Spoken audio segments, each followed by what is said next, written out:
Hi, Skrilla. You actually are the first.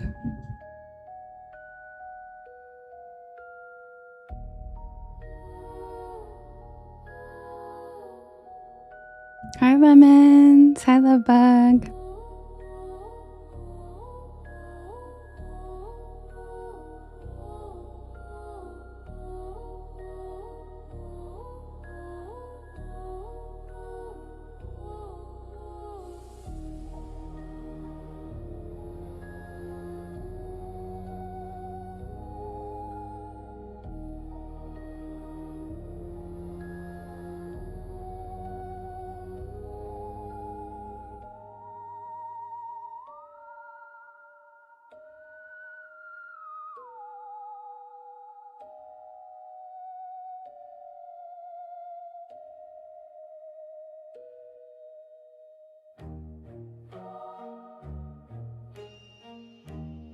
What?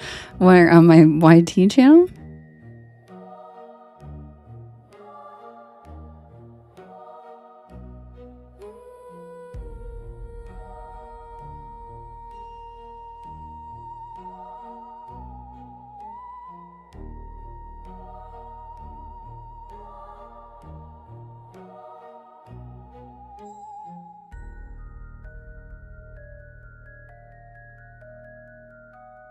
I'm good, Cassie. How are you?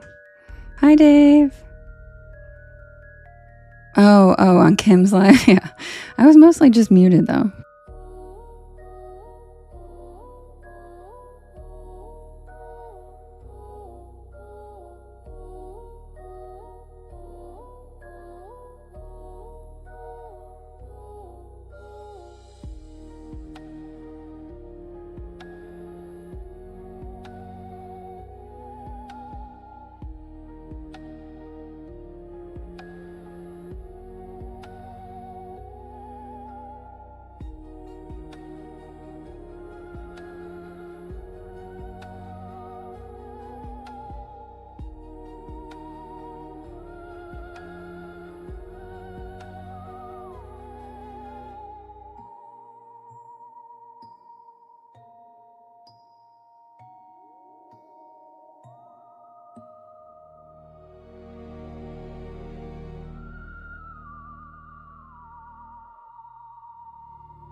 Hi, Jade.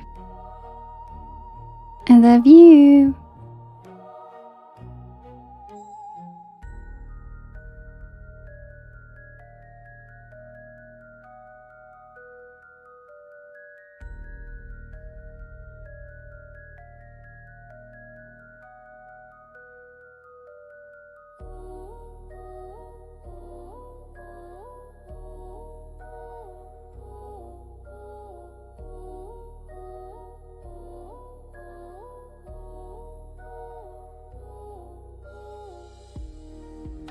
Welcome in, everybody. Happy 4th.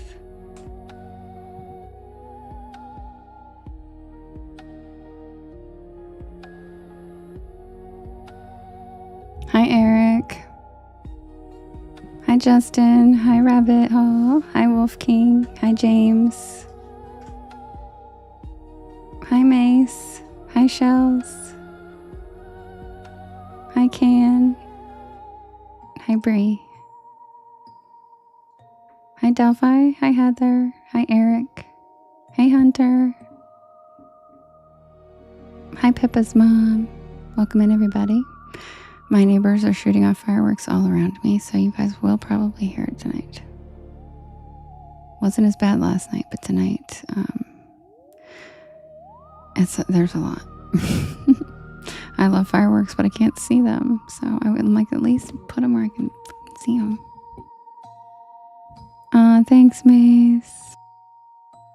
Hey, Zeus. Thanks for the follow. Welcome in.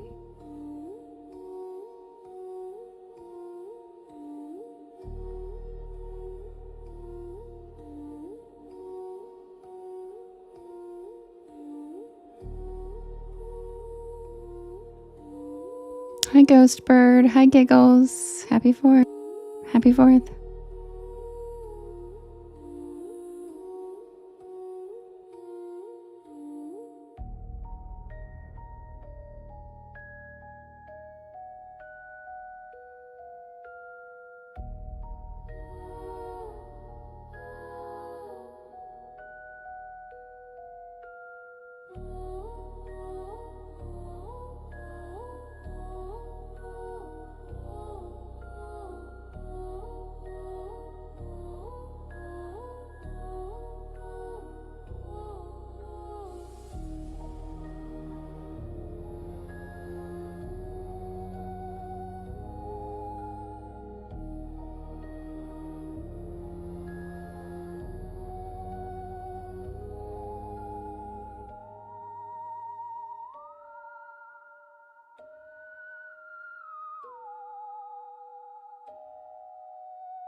Hi, Deborah. Hi, Will. Hi, Happily.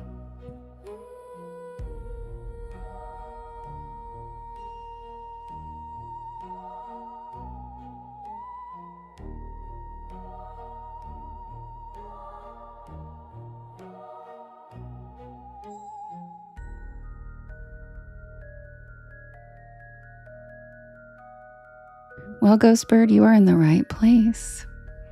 And welcome in, everybody. If you are new here, my name is Devin, and this is Porch Lore. And I tell spooky bedtime stories to help you relax your nervous system and fall asleep. And I'm here every single night at 10 p.m. Eastern Standard Time until about 1 in the morning.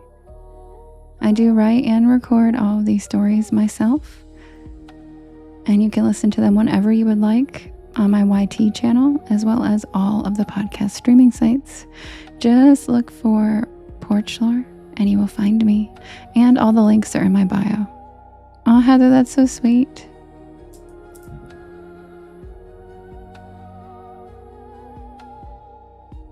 Hi, Wendy. Oh no, sunburn sucks, Heather. I'm so sorry.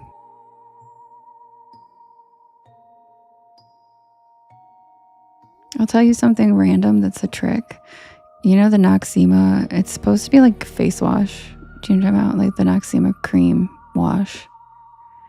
If you buy jumbo size of that on like Shmamazon and rub it all over your sunburn, It will help immensely. And I know that sounds weird, but it's true. And it leaves your skin nice and soft. But don't wash it off. You literally just like rub it in and let it soak.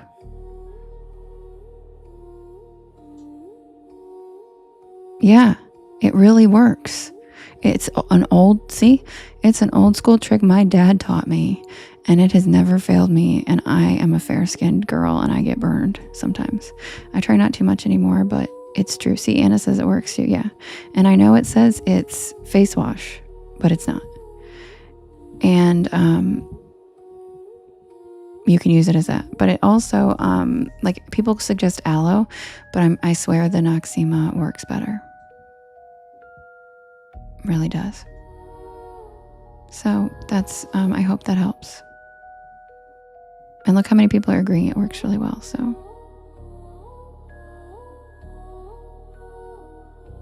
yes, go get it. Especially if you have the blisters, it will help with those. I don't know. It's got magical like eucalyptus and all kinds of stuff in it.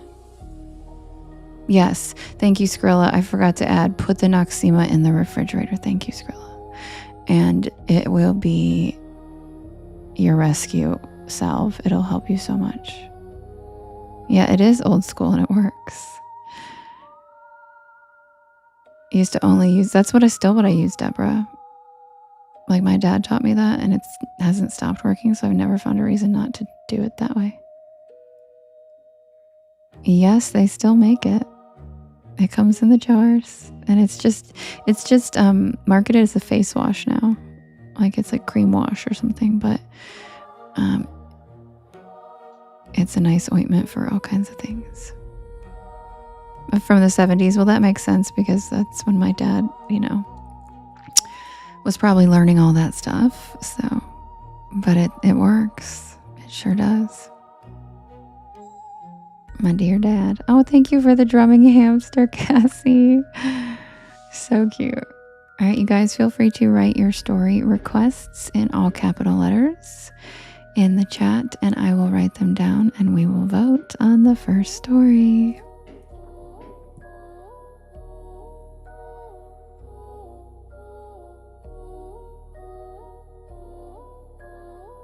He did what? Mike shop? What?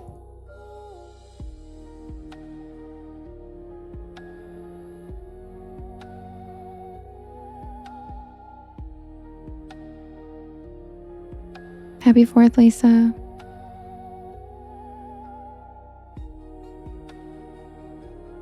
Oh, Heather, of course. I hope it helps. I know it will help. Put it in the fridge and you will be feeling better. Maybe put one jar in the fridge and then use one jar immediately, and then you can use the cold jar in the morning.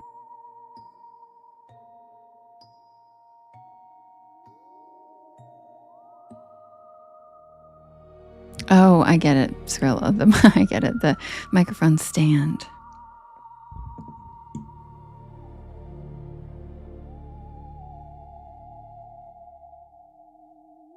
Oh, cool, Wolf King. That'll be neat. Okay, Ghost Bird, I gotcha. We have some Bigfoot stories. Hi, Matt. Welcome back. Glad to see you again.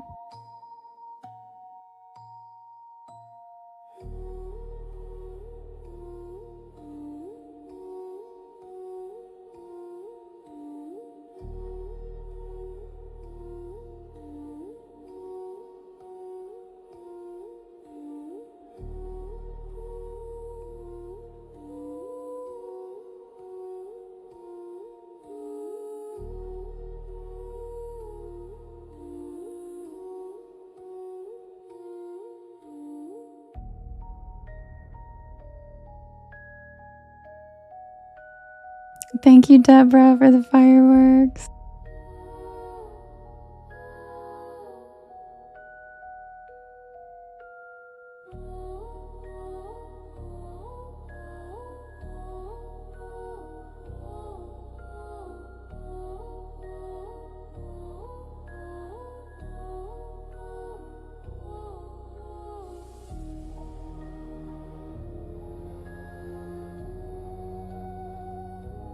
Eric, I think this is your first request.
Okay, I love you, Jade. Have fun.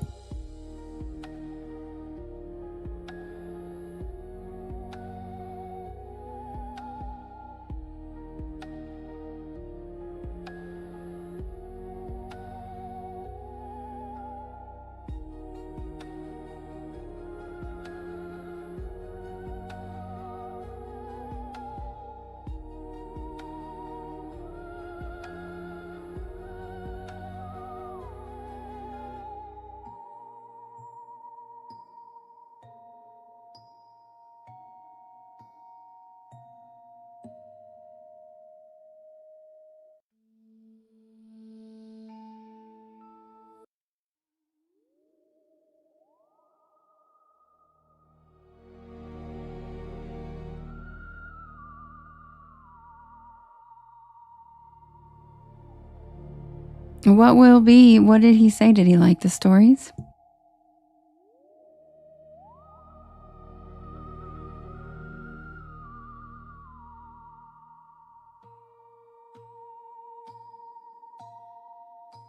Okay, you guys. I got most of your requests written down, I think. I will set up the first poll, and then we can vote on the first story. I also have some exciting news. I may or may not have a surprise 4th of July story for you guys. Live exclusive.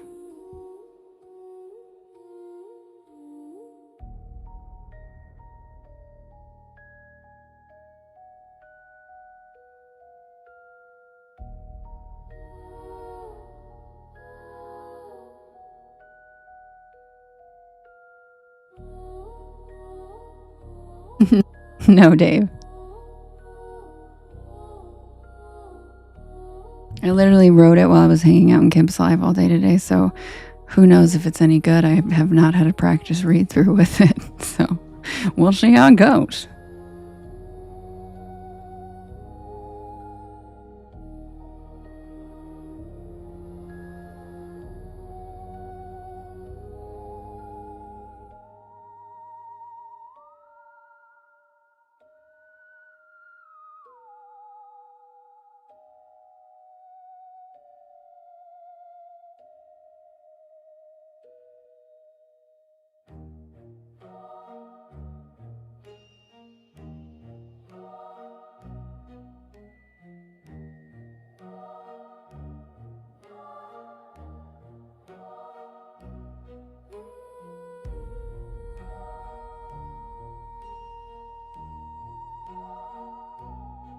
All right, you guys. Oh my gosh, bravo. Thank you. Thank you for the flower. Thank you so much. And the flow state, that's cute. Thanks, Giggles. Happy 4th.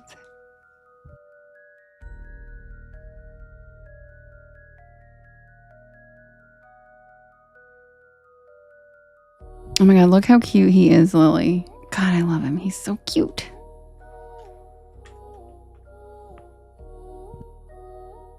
All right, you guys, the poll is ready. We have the Bell Witch and Justice for Impusa. We also have Heather, you're so cute. And no, Venus, there are no synchronicities. I know, he looks so serious. He was so cute. He was so cute. He was so serious. All right, we have the Bell Witch and Justice for Impusa. We have the Lubbock Lights.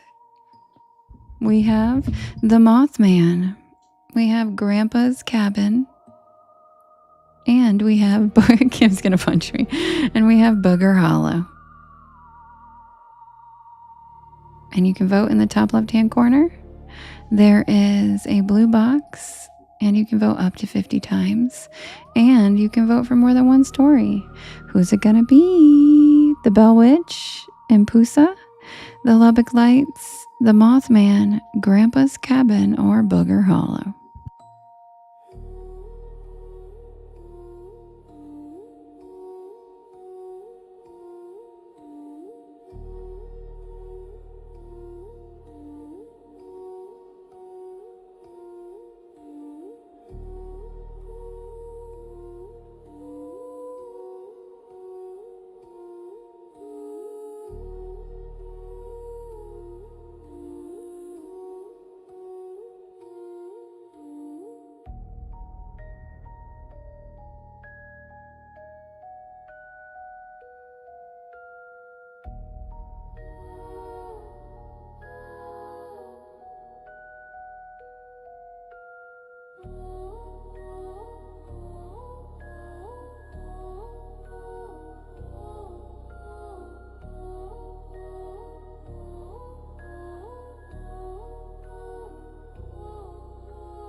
And the winner is the Mothman. Zaddy. That was Eric's request. All right, guys. Give me 1 second. I'll be right back with the Mothman.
Also, welcome in everybody.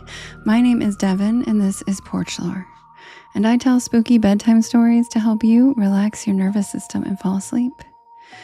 And I'm here every single night at 10 p.m. Eastern Standard Time until about 1 in the morning. If you guys could do me a big favor while I pull up the next story, if you could hit that share arrow in the bottom right hand corner. There's a little yellow circle with 2 arrows chasing each other if you're on TT. And that puts my live into your friends' FYPs. And it helps us grow our beautiful porch. And if you're on the other apps, I'm not really sure how to share it out to your friends, but if you know how, I would love that. And feel free to share it in your stories, share it with your friends, and thank you to everybody tapping away. The taps help us get pushed out and they help show engagement. So thank you so much, as well as all of y'all writing keywords. Hi, Joanne. Happy 4th. Roxanne, thank you for the follow. Welcome to the porch. Ashley, thank you for the follow. Welcome to the porch. Hi, Catherine. I'll be right back with the tale of the detour.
Cassie, it's been kicking everybody out if you like close your lock screen, if you like lock your phone for a second, or if you check your text messages. It's crazy.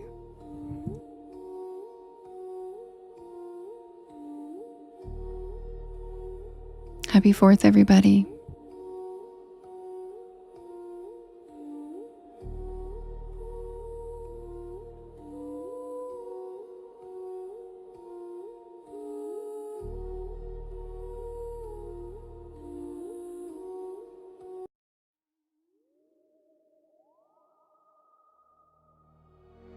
Thank you for the fireworks, Lily.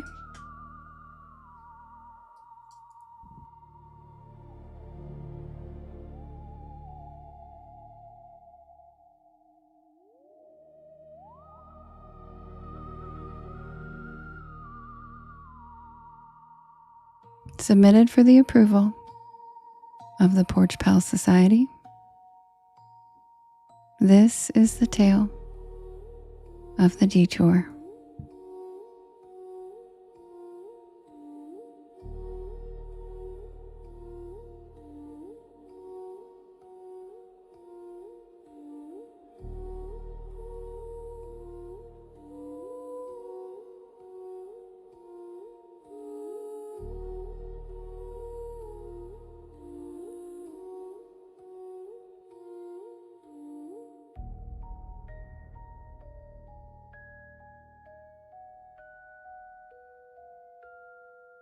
So I've been doing solo road trips since I was an emancipated 17-year-old whose parents lived in Ohio while I was finishing high school in North Carolina.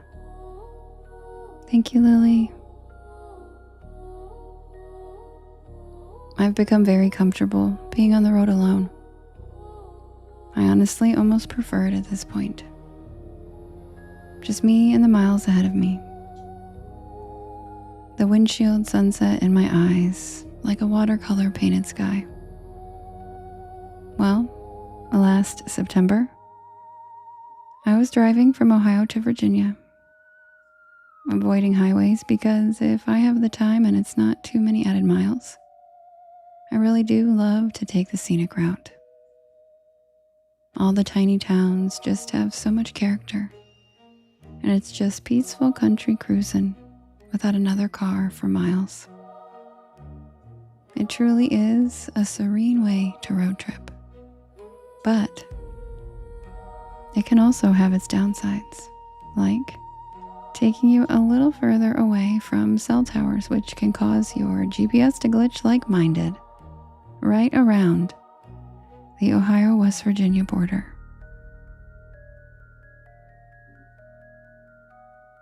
My GPS ended up spazzing out and rerouting me to some back roads that I didn't recognize. And that's how I ended up in Point Pleasant, West Virginia. Cute name, right? Sounds like a Hallmark town. But the second I crossed the Welcome to Point Pleasant sign, my car started making this gurgling noise like it was choking. I pulled over into a gas station with a flickering neon logo. Mothman Gas & Co. Real subtle. I called AAA, but the guy said it'd be 6 hours. What? 6 hours? It didn't even take the tow truck driver from Vegas to come get us in Death Valley 6 hours. The sun was already dipping behind the hills, and the only motel in town had a sign that read no vacancy. So there I was, a stranger in the middle of nowhere, West Virginia, sitting on the curb outside a gas station. And that's when I realized my phone actually has service here.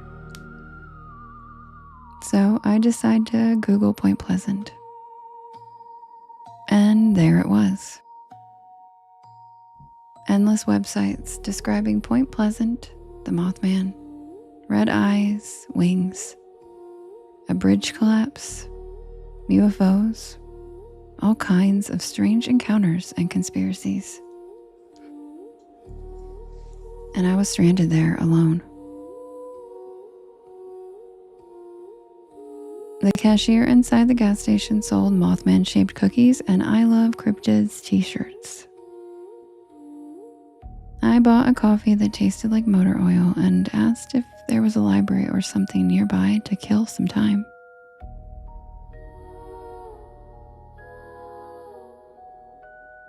She pointed down the road and told me to follow the river. And then she told me not to linger after dark. Okay.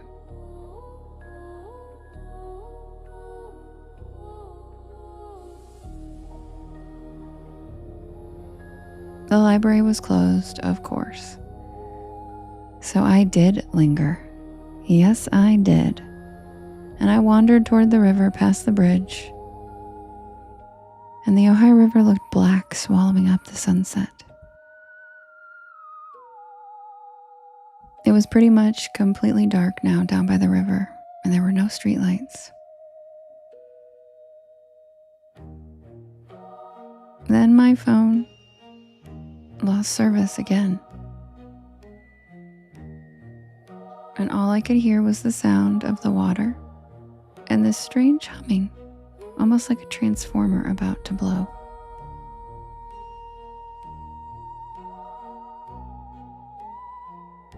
You guys, I have to pause for a second. There's a spider on my mic stand. Okay, give me 1 second.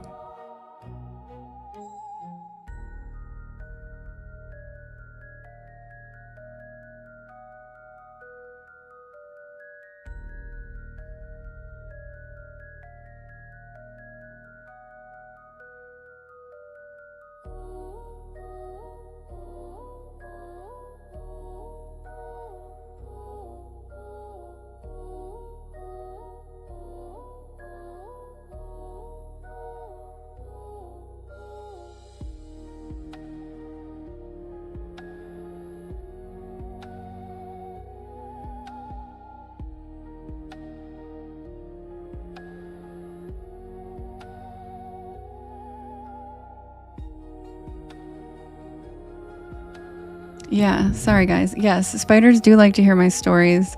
This is not the first time a spider has landed on me during my live. Definitely witchy things. Spiders like me. This was a teeny weeny baby spider that landed on my mic stand, and I didn't want to crush him while I was doing my show. He was so tiny he could have never even bitten me. But, I don't ever smush anything. I just moved him to my lamp. I just didn't want to smush him on my mic stand. They coexist with me. They keep the bugs out of my house. I'd rather have them than bugs, than other bugs, you know? They keep to themselves. They're very cool. I love spiders too. I actually have been bitten by a brown recluse, so you would think I wouldn't, but it wasn't his fault. I pretty much like every living creature. With I'm still up in the air about humans, but just kidding. Be right back. Sorry, guys. Okay, where did I stop? I said all I could hear was the sound of the water and the strange humming, almost like a transformer about to blow. I turned back toward town, and the streets were completely empty. No cars, no people. And now even the gas station lights were off. Chris, that's so cute. Thanks, Chris. Thank you so much. I missed your gifts when I was rescuing the spider. Thank you. Panic started to creep in. And that's when I saw something rising out of the weeds. They were concrete bunkers. The haunting remains of World War II. They were the ones used as a TNT storage area, and they were actually considered ground zero for Mothman sightings. Well, since my curiosity is insatiable and I love a good adventure, I decided just to check them out really quickly. The first bunker had graffiti. A winged figure with red eyes. Cute. As I walked up to the second one, the beam of my inadequate flashlight caught graffiti. "Beware the bird" was spray painted on the bunker. funny. But then a sound. A low, vibrating hum. Almost like power lines buzzing. And the hair on the back of my neck stood up. I turned, and there in between the trees were two glowing red lights. But then I started to realize that I don't think they were lights. They were eyes, glowing like hot coals. Hi Trisha, we've missed you. They hovered 7 feet off the ground. And then the thing stepped forward.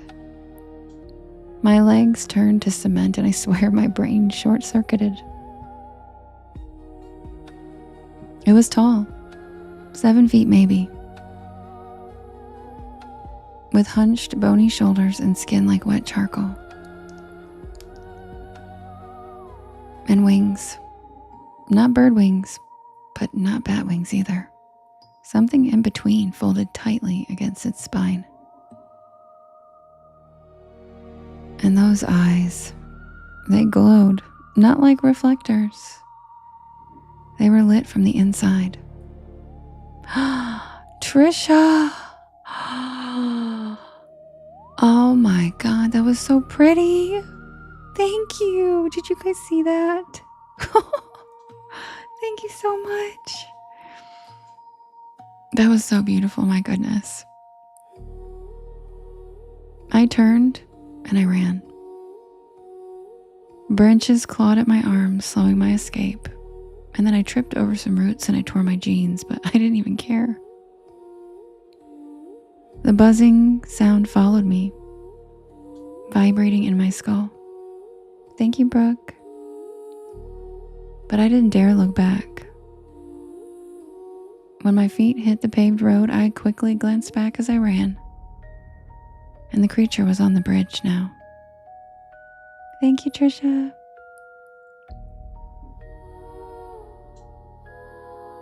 Perched on the railing, his head tilted to one side, looking at me almost like a curious dog. Thank you, Trisha.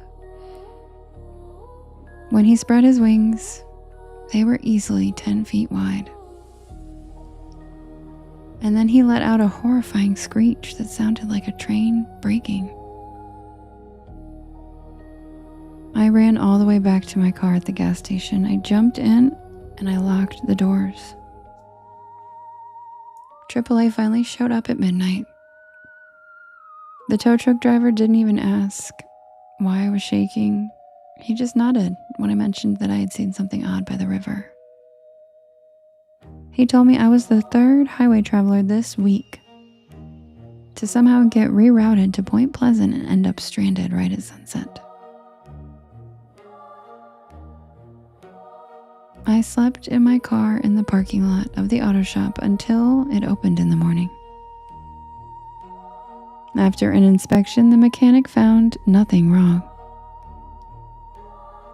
My car started up and ran like it never even had a problem. As I got back onto the highway, I noticed something in my passenger seat. It was a feather, black and thick as my thumb. It could have just been a crow feather that blew into my car during my road trip, right? Maybe I'm overreacting. Or did the Mothman leave me some kind of peace offering? Thank you, Trisha. He clearly didn't want to hurt me, or he absolutely could have. I know I never could have outrun him if he had actually been hunting me. And to be honest, he almost seemed sad that I turned and ran away from him. And even though I was scared out of my mind, I oddly felt bad for him. Thank you, Trisha. I have no idea what I encountered that late night in West Virginia, and I'll probably never be able to confirm what it was. But am I going to take this feather somewhere to have it tested? You bet I am. And that's the tale of the detour.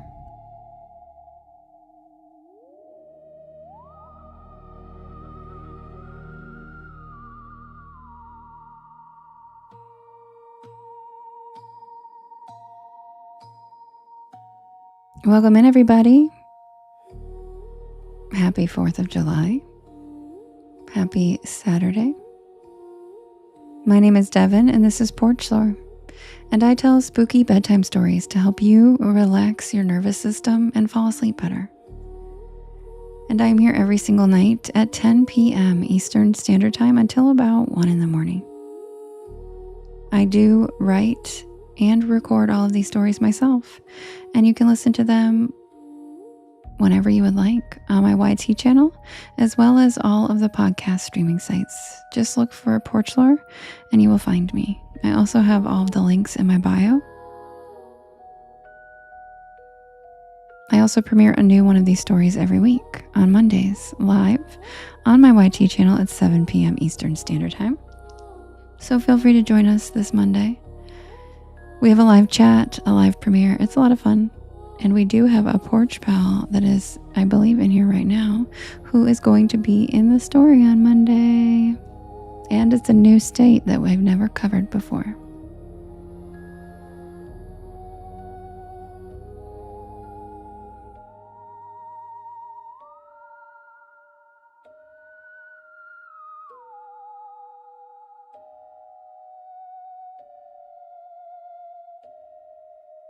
Lilith, I just am from Appalachia, where we tell folklore and stories on the porch. So I just shortened it to Porch Lore. Lore that we tell on the porch. Yes, Jeannie. Hi, you get it. Hello, Mama Brooke. I used to be a news reporter in Texas. My sister lives in Texas, and so does my best friend.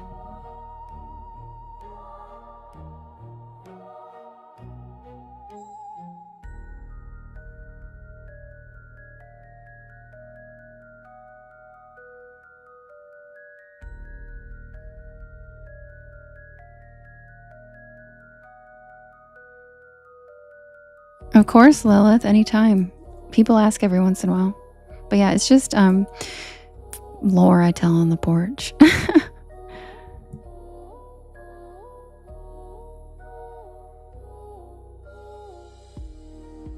Thank you, Dashy Poo.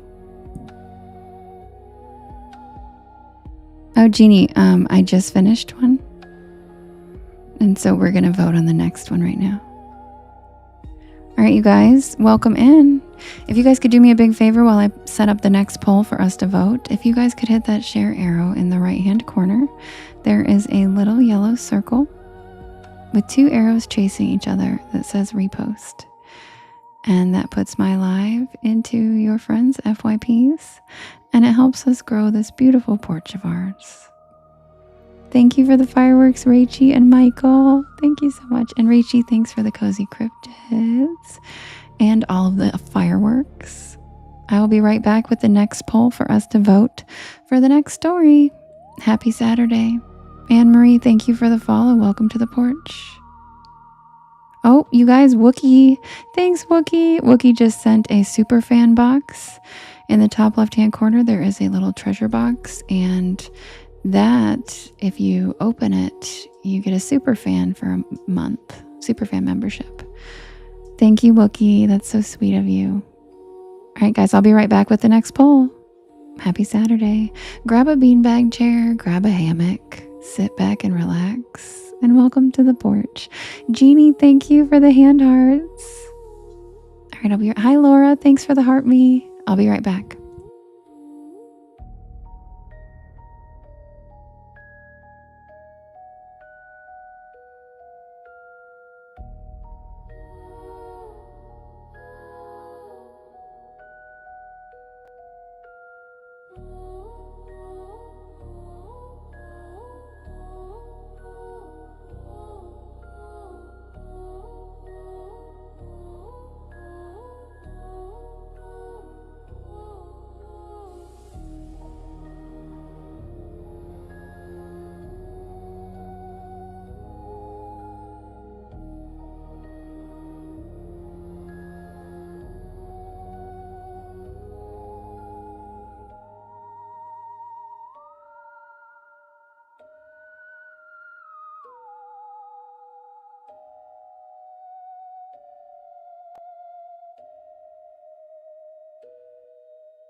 All right, you guys, we have the next poll ready. Who got the treasure box?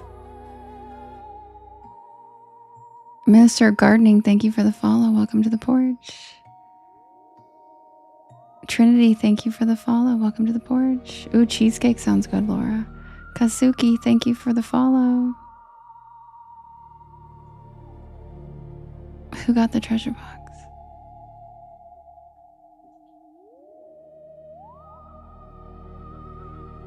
Yeah, we just started, Milo. You've only missed one story. Okay, the next poll is ready. We have the Bell Witch and Impusa. We have the Flatwoods Monster. We have the Deer Woman. We have the Mad Scientist.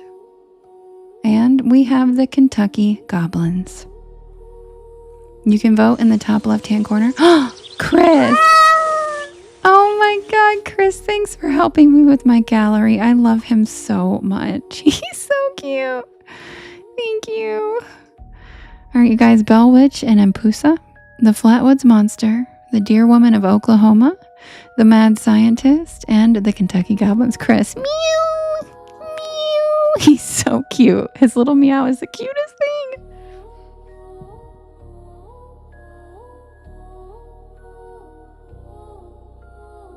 Who's it going to be, you guys? You can vote in the top left-hand corner in the blue box, and you can vote up to 50 times, and you can vote for more than one story. We've got the Bell Witch, who's going to be pissed. No one's voting for her.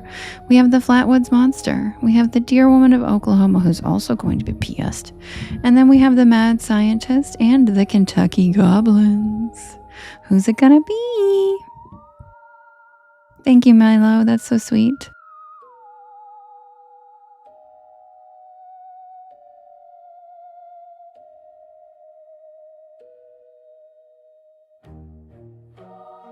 Right, Dave? I threw it on there just to be funny.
And the winner is the Mad Scientist. Hi, Seabass.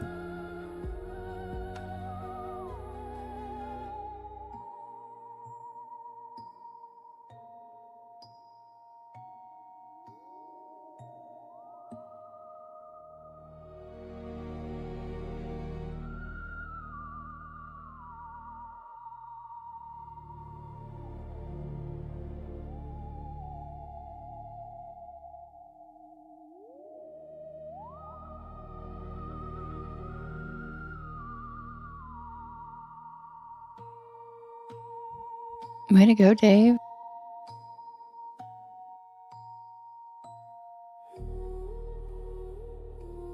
Oh, Kelsey, are you Eastern Band, Cherokee? And thanks for being here.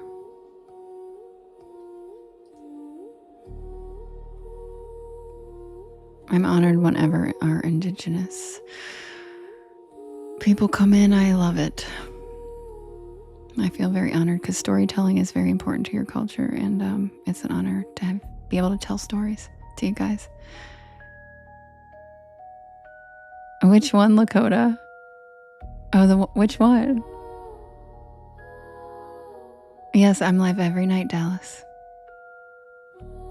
Thank you, Keith. It's just my background music for my stories. It doesn't have a name and it's not really available anywhere. It's just background music for my stories. Just thank you for the follow and welcome to the porch.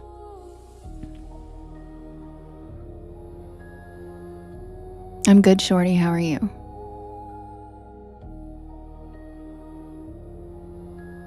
Oh, the one in the Appalachians. Oh, yeah.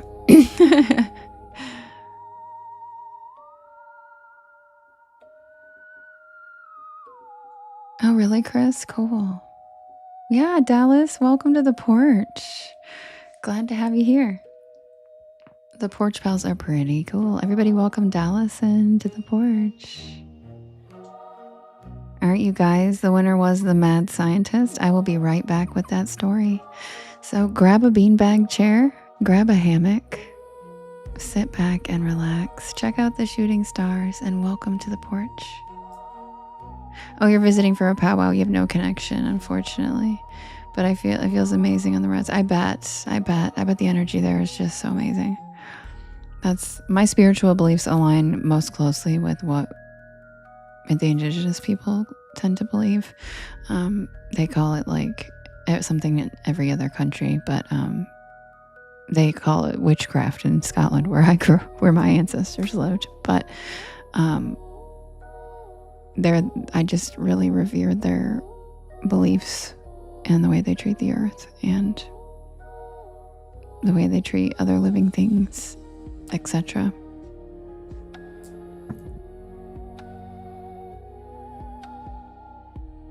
I'm not sure, Paul. Maybe swipe out and come back in.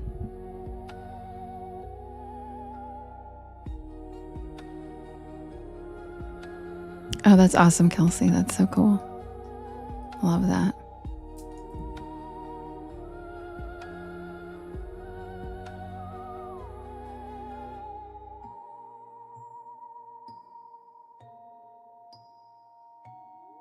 Also, while I'm getting the next story ready, if you guys could do me a big favor and hit that share arrow in the right hand corner, there is a yellow circle with 2 arrows chasing each other.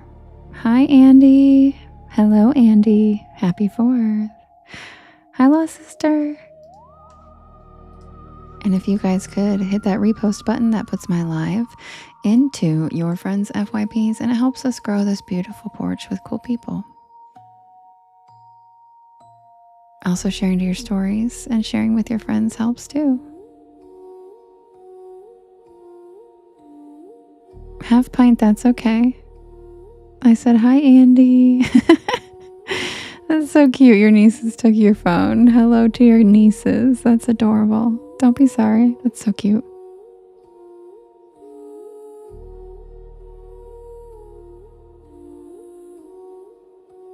All right, you guys, thanks for the reposts and the shares. I'll be right back with the tale of what is actually called the Winter and Whispering Pines. But the Porch Pals like to call it the Mad Scientist. Be right back.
That's okay.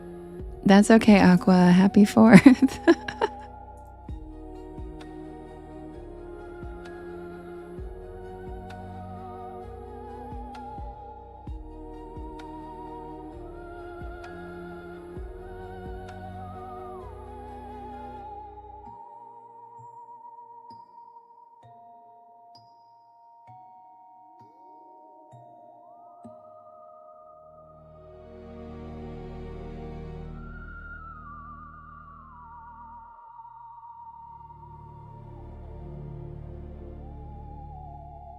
Skrilla, thank you for the adorable camping gift. I love that one.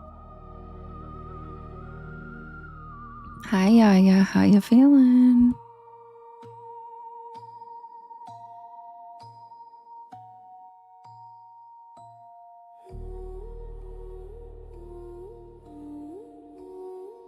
Thank you, Jenna, for the fireworks.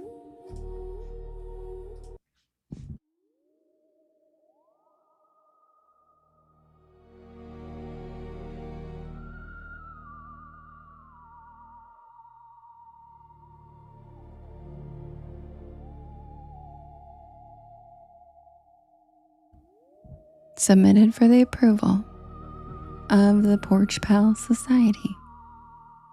This is the tale of the winter in Whispering Pines.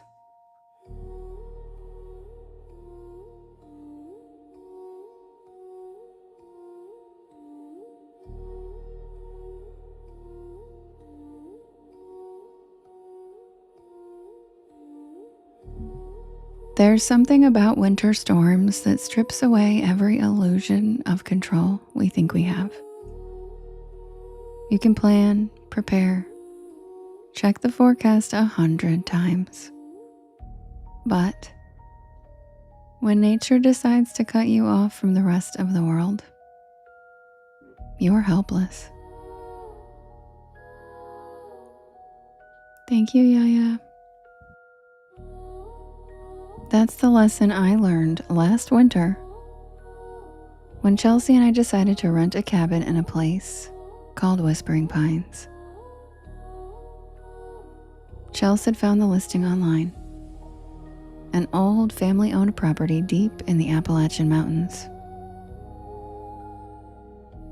It was advertised as rustic but comfortable, with hiking trails, a fireplace, and a hot tub. It sounded perfect for our little bestie escape. A way to recharge after a stressful holiday season.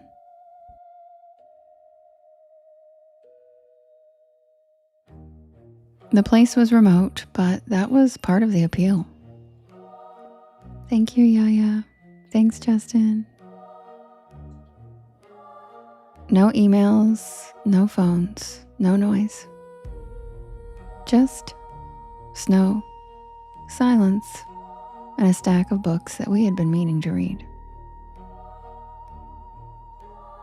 We drove up early to beat the incoming snowstorm, and the sky was already a heavy gray by the time we turned off the main road onto a narrow lane flanked by towering pines.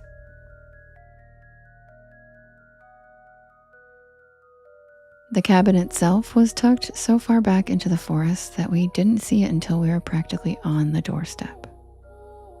It was quaint, sure, but there was an edge to its charm, like it had been through some stuff.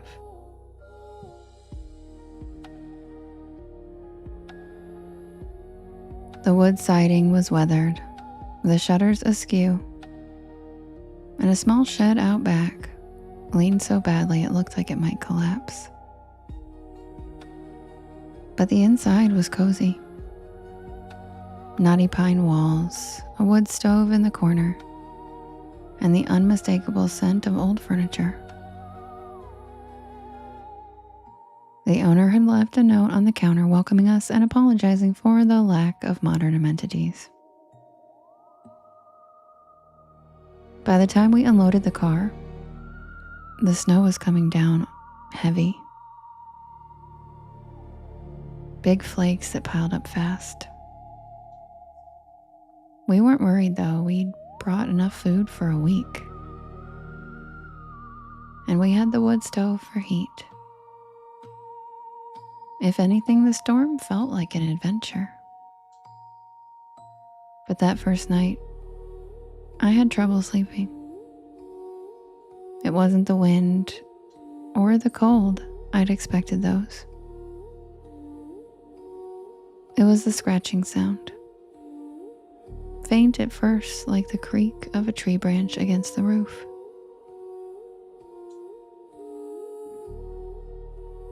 But then it moved.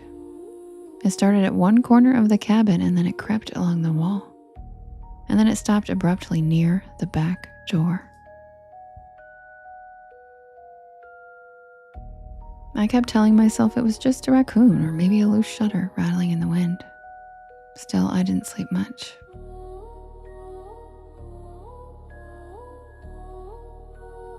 By morning, the snow was knee-deep and the sky showed no signs of clearing.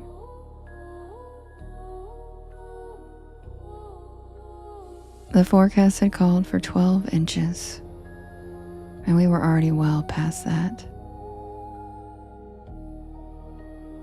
Chelsea suggested we check out the shed to see if there was a shovel or something to dig us out.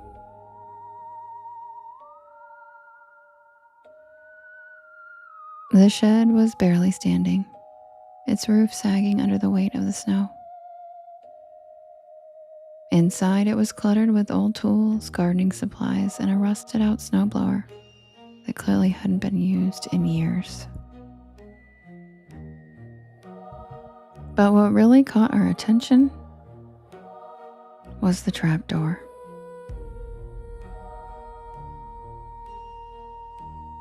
It was in the corner, hidden beneath the tarp. It wasn't locked, just stuck from years of not being used.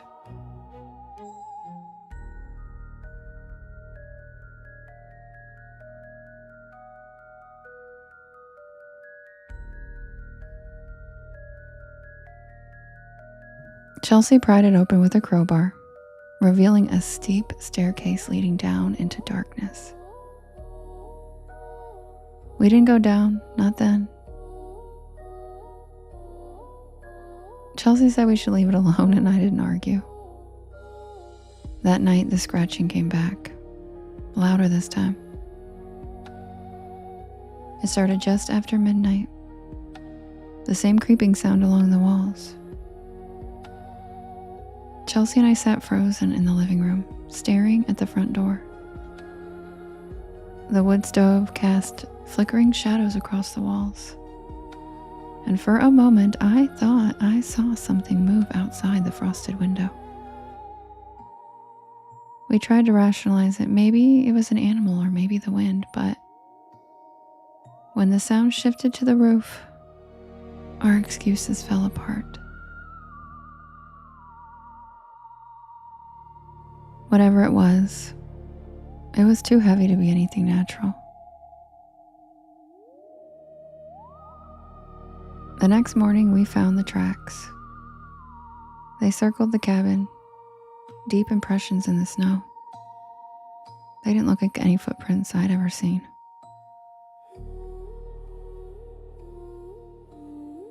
Chelsea insisted we check out what was in the shed. That's where the footprints were leading. So this time, we brought an inadequate flashlight. The stairs creaked under our weight as we descended into a small, dirt-floored room. The walls were lined with old shelves, and in the corner stood a wooden chest. Inside were jars, dozens of them, filled with viscous black liquid. Some had strange objects floating inside, like teeth and bones in unidentifiable shapes. The piece of paper was taped to the underside of the lid, covered in handwriting, smudged but barely legible. The only words I could make out were property of Dr. A. Ward. W-A-R-D.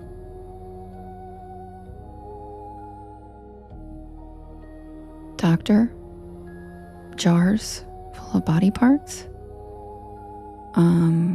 This was giving mad scientist vibes, and I was not here for it. Good night, Ellie. We left the shed and decided to call for help. But we had no signal. That'll happen in Appalachia. And the snow was so deep there was no walking out. So we hunkered back down. That night, the banging started again.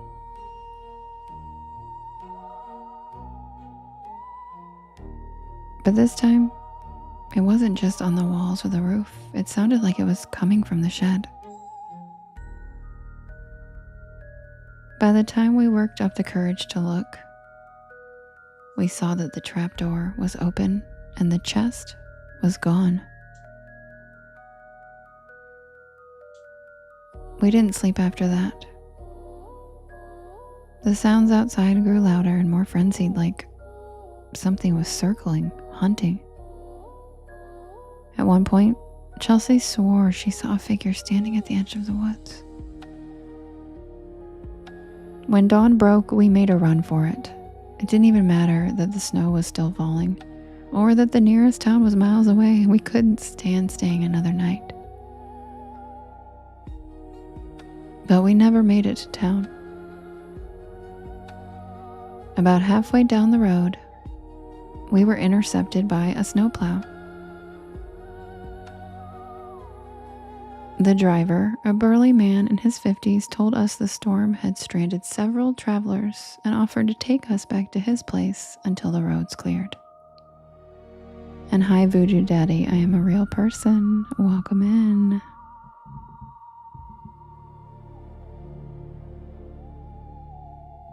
We didn't tell him about the cabin or the sounds or the trapdoor. But as we rode in the plow's cab, I glanced back at the cabin one last time. And something was standing on the roof. It was tall and possibly thin, with limbs that bent in unnatural angles.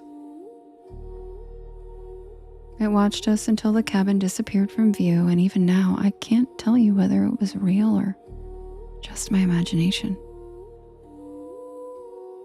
When we pulled up to the tow truck driver's cabin, an old hound dog ran out to greet him. As we pet the dog, Chelsea and I both sighed a breath of relief. The kind of peace that only a little furry friend can bestow. When we got inside, the man rushed down a dark hallway, and Chelsea and I both looked at each other a little nervously. It's pretty much every intelligent woman's cardinal rule to not to get into a car and go home with a burly strange man. But we were desperate, and weighing our two options, our odds seemed better with old dude in his cabin than with whatever it was we saw standing on the top of ours.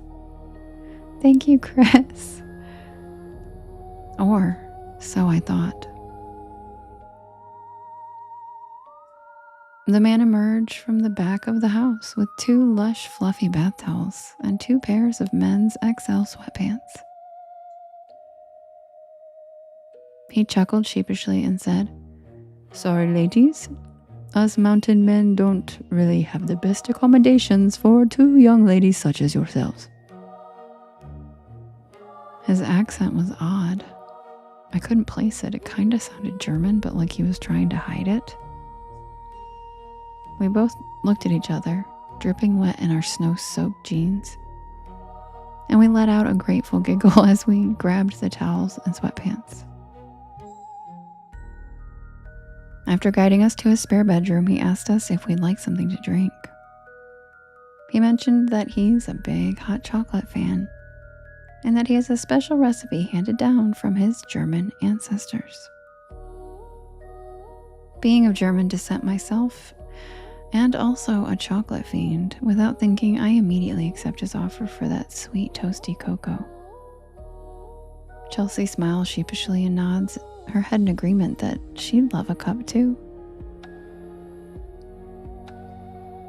She asks him if he can show her the bathroom and tells me she'll meet me out there whenever I'm done, and she shuts the door behind me. Thank you for the seahorse, Skrilla. Seahorses, I love them. Thank you for the keymaster.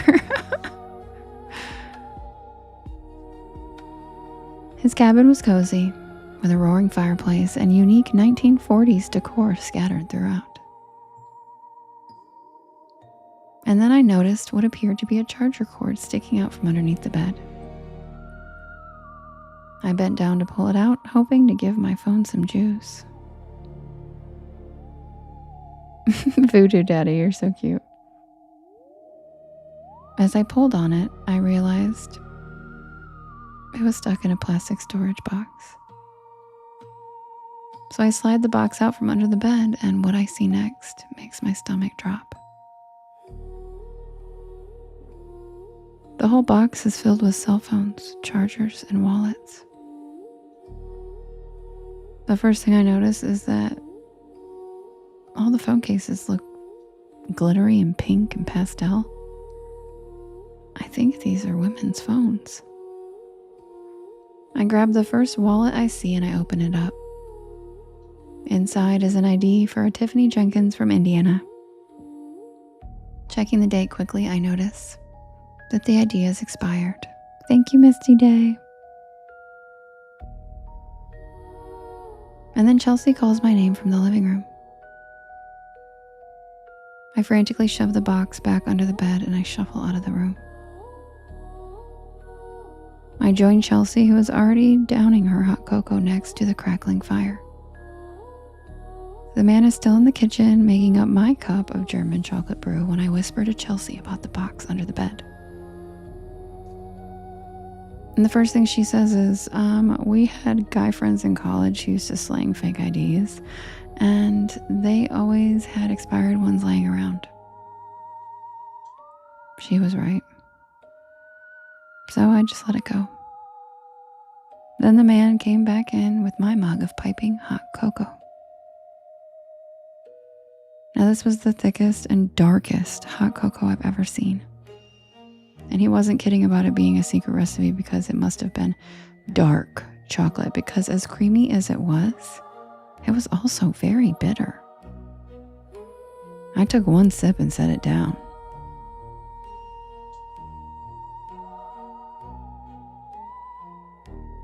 I started to realize that the stressful events of the past few days must have really been catching up to us, as I noticed Chelsea was already dozing off on the couch next to me. A cozy fireplace will do that to you, I guess.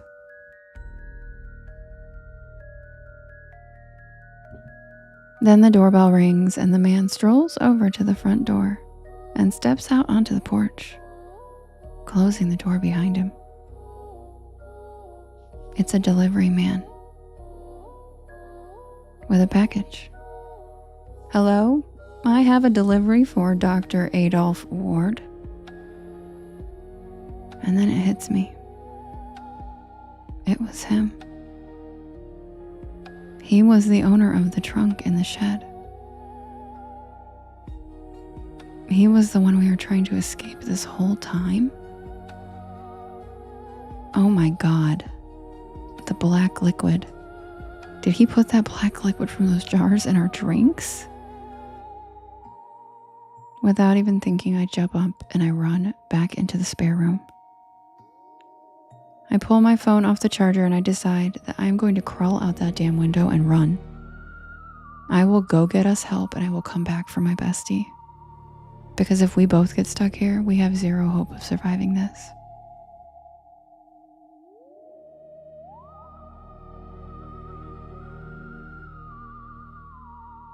So there I am, in giant oversized creepy dude sweatpants running through the woods in a snowstorm. What the hell was I thinking? I kept running for what seemed like forever, until I saw a faint light through the snow off in the distance. Now, I do not handle cold weather well, so at this point, I'm running out of steam.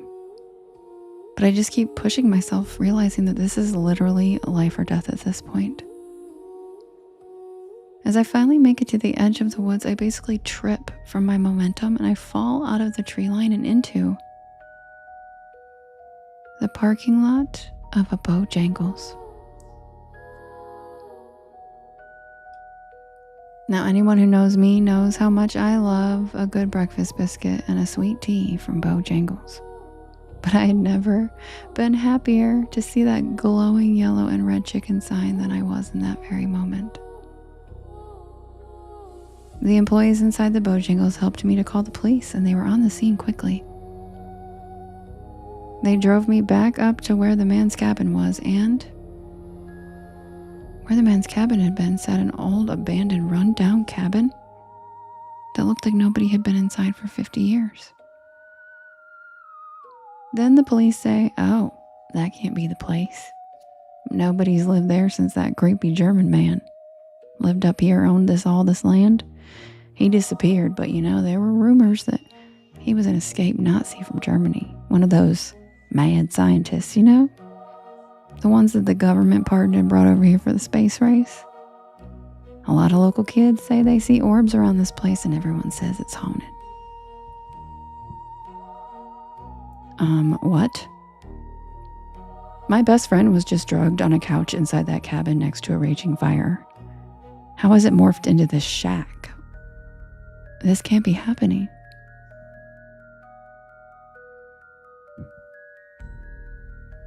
I filed a missing persons report for Chelsea, but I wasn't going to let this go.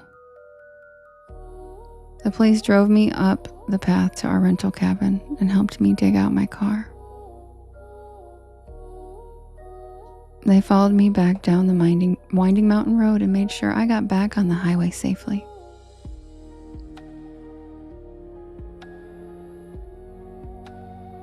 The drive home was spent in silence, trying to figure out what the hell just happened. Was he a ghost? Did he find a way to manipulate space-time? Was that a time rift? Where, or should I say when, is he keeping my best friend? All I know is I'm never going to stop trying to find her. And if you ever find a good deal on a cabin in the Appalachian Mountains at a place called Whispering Pines, don't go.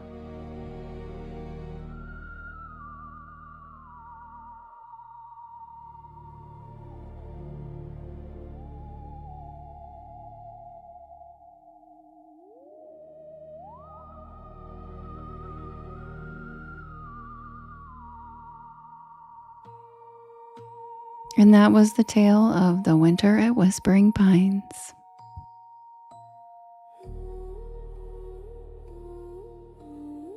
Also known as the Mad Scientist.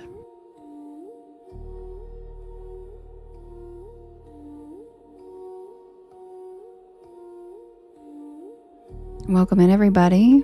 My name is Devin, and this is Porch Lore.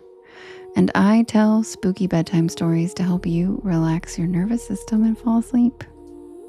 And I'm here every single night at 10 p.m. Eastern Standard Time until about 1 in the morning. I do write and record. Hi, Voodoo Daddy.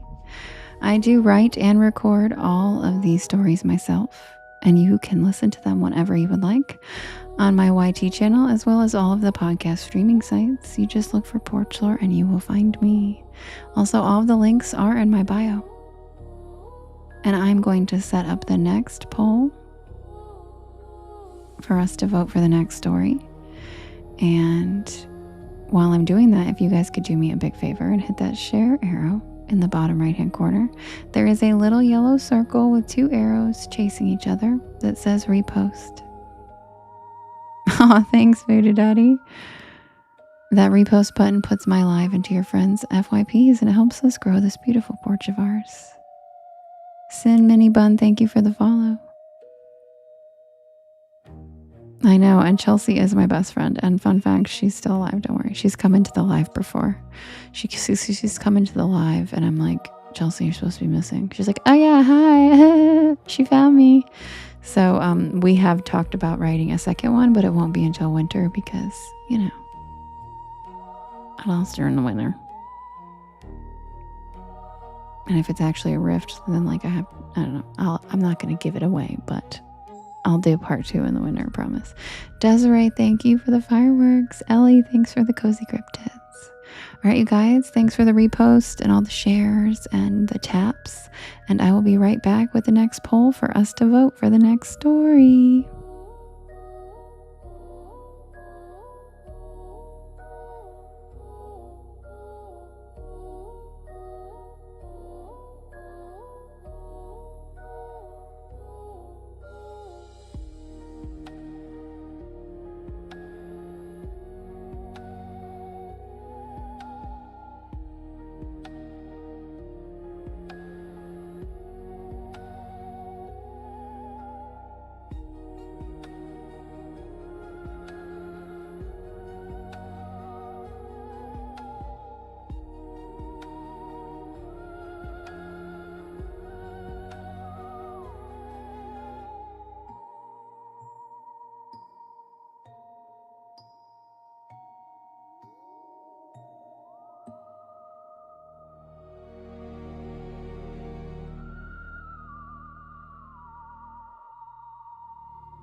Oh my God, Chris, thank you. I love that. That's so cute. Thanks. And thank you for the pop parrot. Thanks, Chris. Hi, Rachel.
All right, you guys, the next poll is ready.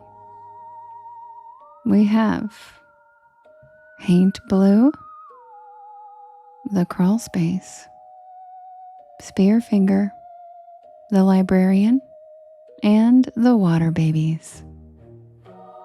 You can vote in the blue box in the top left-hand corner, and you can vote up to 50 times, and you can vote for more than one story.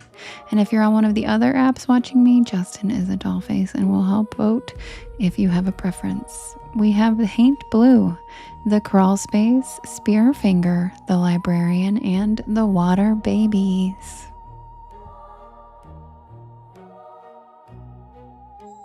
Who's it gonna be? You can vote in the top left-hand corner. And you can vote up to 50 times, and you can vote for more than one story.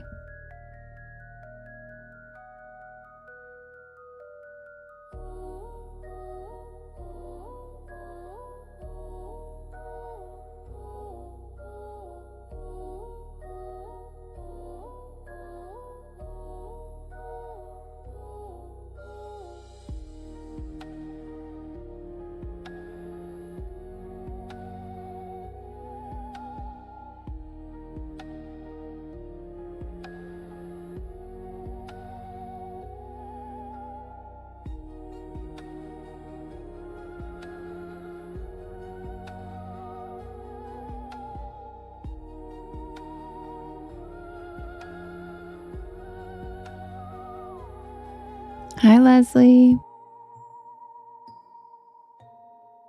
Yeah, Skrilla, why? How'd you know?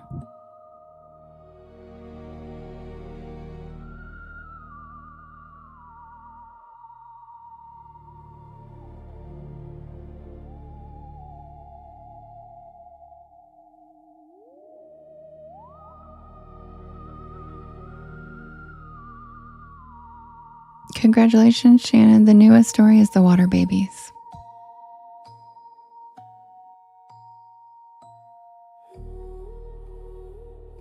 trying, Skrilla. But it didn't work. My plan was foiled.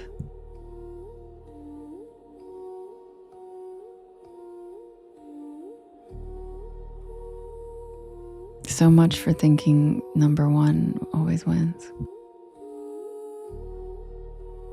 Yeah, librarian's great. I always think the first one wins. And that was just not that was proven incorrect. Nakota, thank you for the follow. Welcome to the porch. All right, you guys, the winner of the poll is the librarian who wasn't there.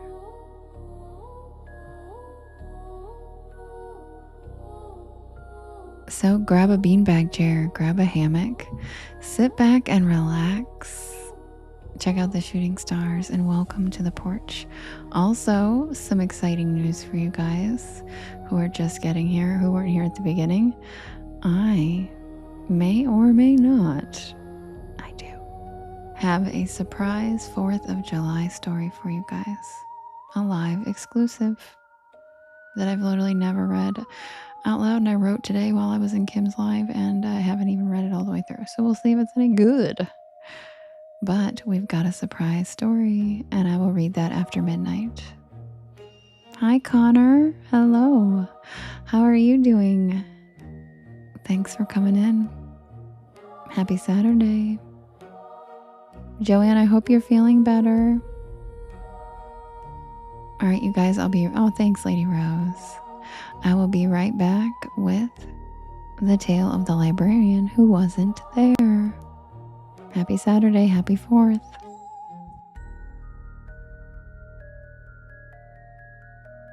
It does feel like a Sunday. Why is that?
Oh yeah, country kid. Duh. That makes perfect sense.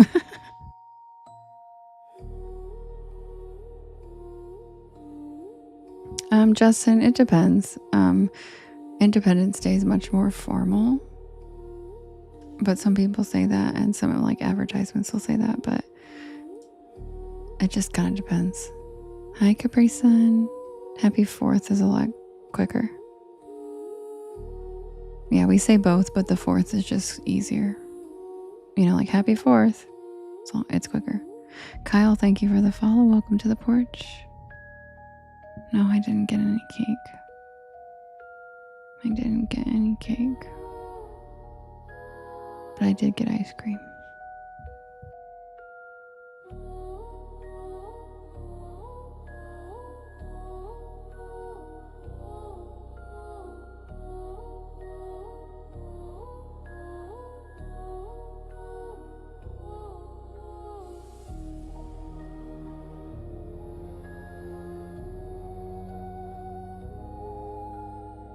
Yeah, ice cream's definitely good for this weather.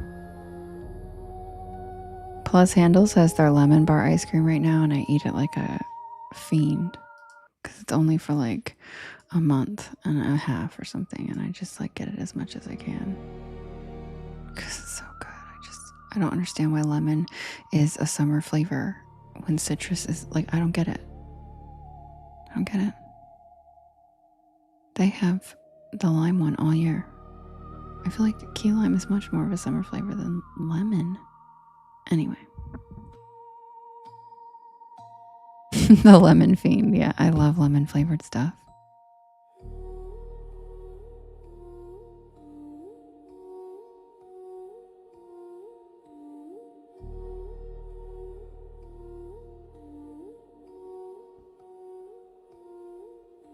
Submitted for the approval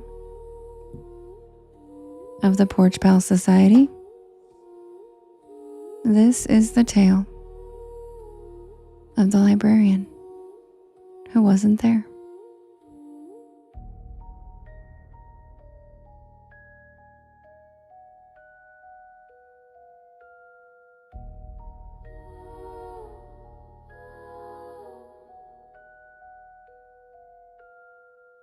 It was supposed to be temporary, just a little side job while I figured things out.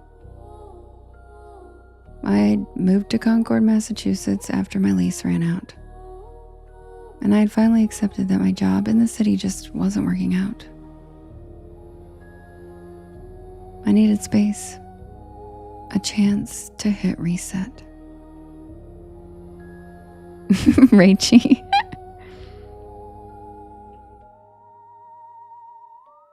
I figured taking a part-time job position at the town library would be the perfect way to keep busy while I regrouped. The town had been frequented by the likes of Thoreau and Emerson. Thank you, DNC. So I was honored to land the job at such a historical library. The library itself was older than most buildings downtown. One of those carved stone places with ivy on the walls and stained glass windows that always looked dusty no matter how sunny the day was. It had that scent that every library seems to carry. Paper, mildew, and something like dried leaves.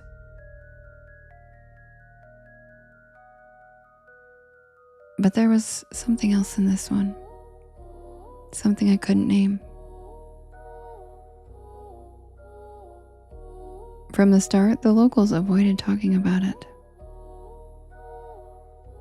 When I told the guy at the bakery that I was working at the library, he paused and then said something about watching the clock. Another woman told me not to work late, especially on the second floor. I assumed it was all small town superstition. Every place has its ghost stories.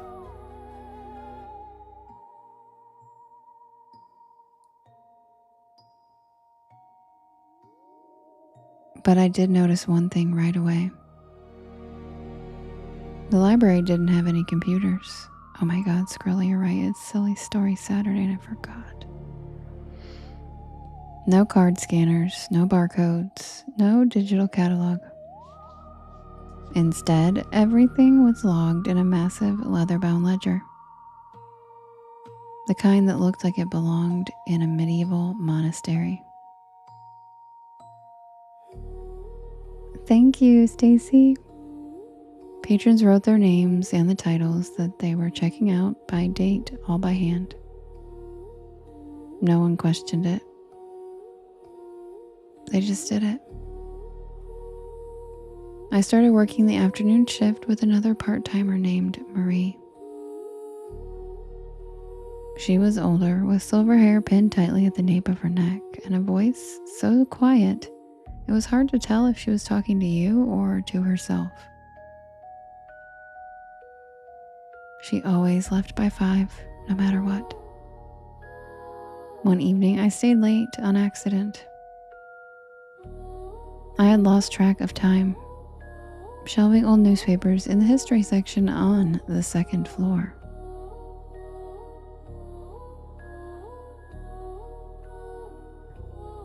The light up there was terrible, yellowish and flickering. and the windows were so grimy they barely let in daylight. By the time I realized how late it had gotten, the sun was already gone. I figured I'd just close up myself, easy enough. Except when I came back down, the front door was locked from the inside, and I hadn't done it. The key was still in the drawer beneath the front desk. But the door wouldn't budge, not even when I turned the knob and pushed with my shoulder. It felt like something was holding it shut from the outside.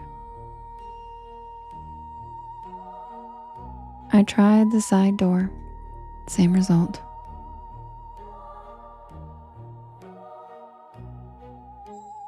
The air had gone cold, unnaturally so, and I noticed for the first time that the library had no central heating. No visible vents, just these old wall radiators that never warmed up. And that's when I heard the cough. It echoed from upstairs, dry and raspy, like someone clearing their throat for the 100th time.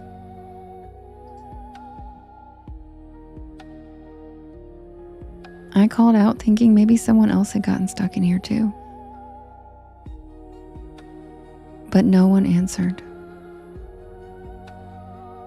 The lights on the second floor flickered, and then they went out. I waited a moment, listening, but nothing. No footsteps, no whisper of clothing, no shuffle of movement, just silence. Still, I made my way back up the creaking stairs. My phone had barely 1 bar of signal, and my inadequate flashlight was too weak to cut through the shadows. I figured I'd just do a quick sweep, make sure no one was up there, and then try the phone line downstairs.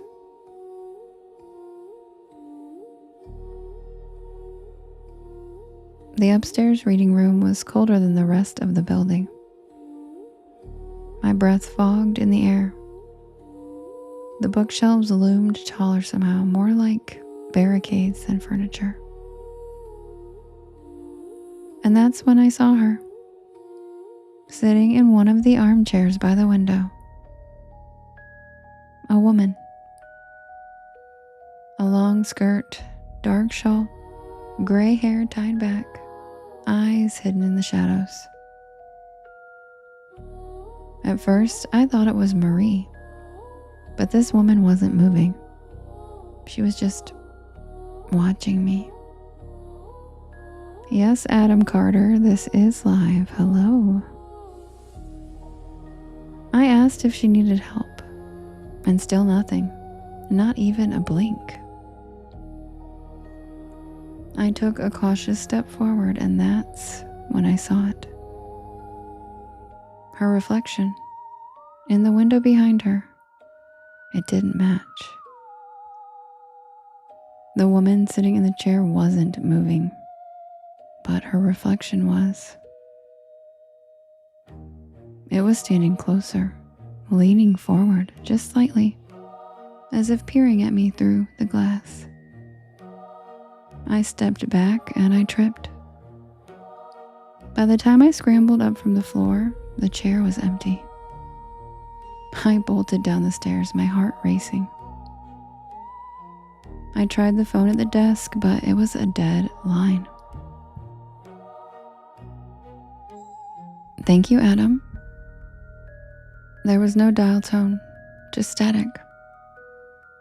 And that's when the lights went out completely. Pitch black. Except there was one light still on.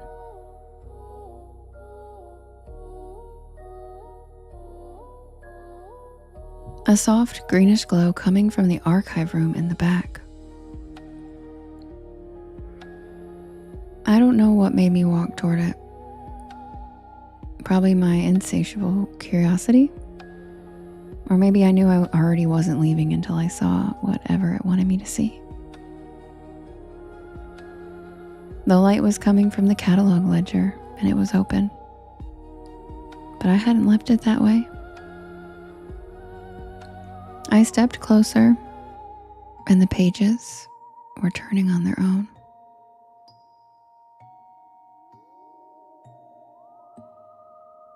Slowly, one after another, until it landed on a page near the very back.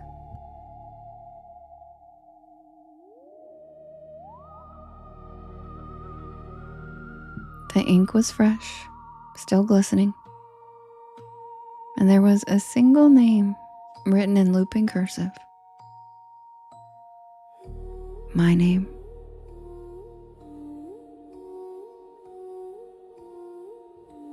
I stared at it for a full minute, and the date next to it, not today's, but tomorrow's.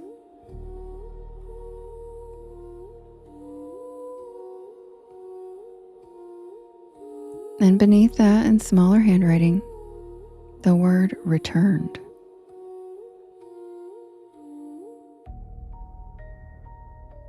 I slammed the book shut.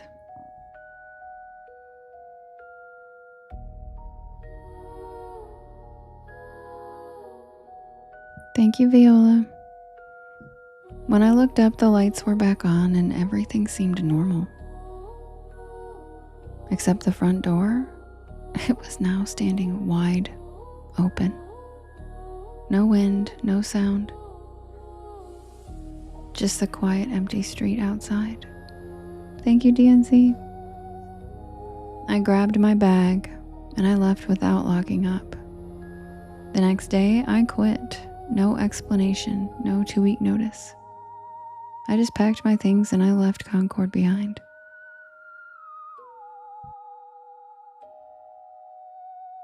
But I couldn't stop thinking about it. About the name in the book. About the reflection that didn't match. And most of all, about what returned might actually mean.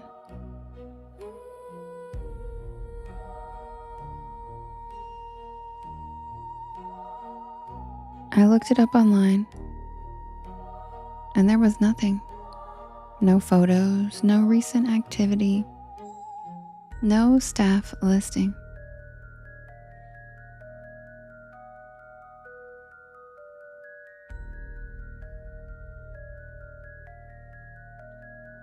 It was like the place didn't even exist. So just out of curiosity, I checked some Reddit message boards. And there it was, a whole thread about a haunted library in a small town that no one could quite locate. People claiming to have visited once only to find it vanished the next time they tried. A few even shared drawings of the librarian that they remembered seeing there. Thank you, Chris. That's so beautiful. She had gray hair, a black shawl, and just a blur where her features should have been.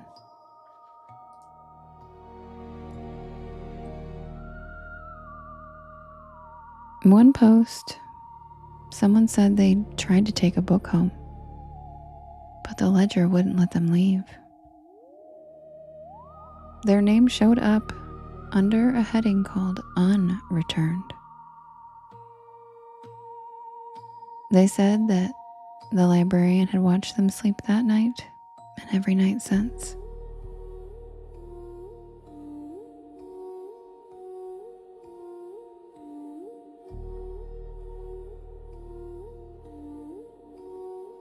I never wrote on the thread and I never replied. I don't want to encourage it.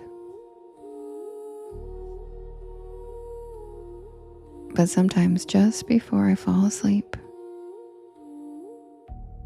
I hear that dry cough echoing down my hallway.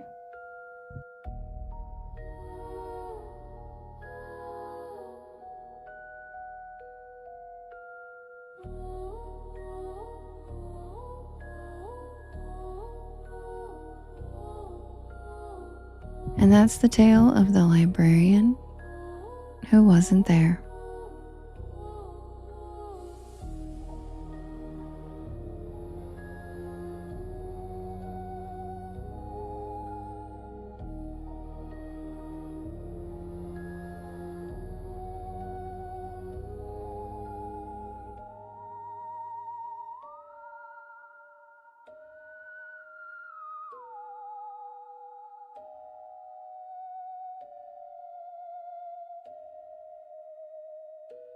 Thank you for the fireworks. Running Wild, thank you so much. And welcome in, everybody. My name is Devin, and this is Porch Lore. And I tell spooky bedtime stories to help you relax your nervous system and fall asleep. And I'm here every single night at 10 p.m. Eastern Standard Time until about 1 in the morning.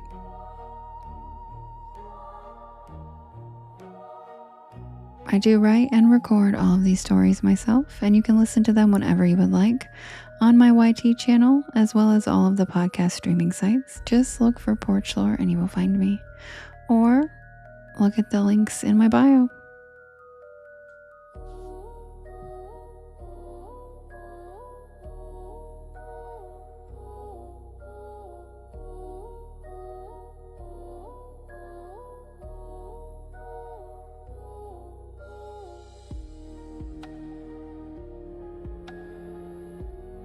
Hi, Poodle.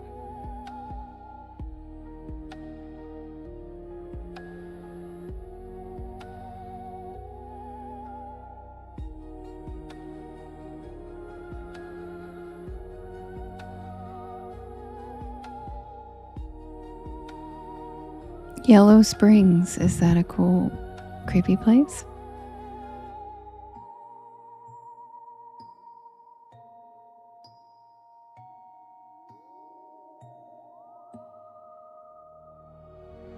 Thank you, JRD. I appreciate it.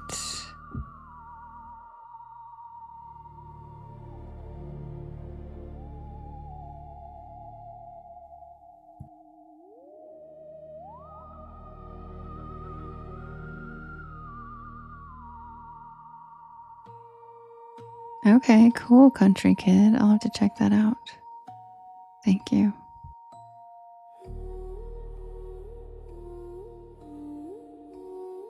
Yeah, he said Yellow Springs, Ohio. Never heard of it. And I live in Ohio. But I won't claim to have grown up here, so I don't really know a ton of Ohio spots.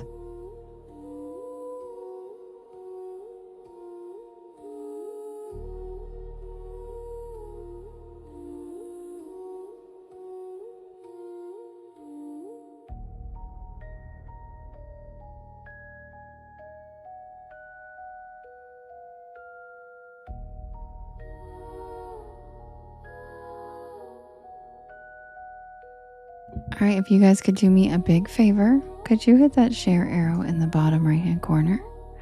There is a little yellow circle with 2 arrows chasing each other that says repost. And that puts my live into your friends' FYPs, and it helps us grow this beautiful porch of ours.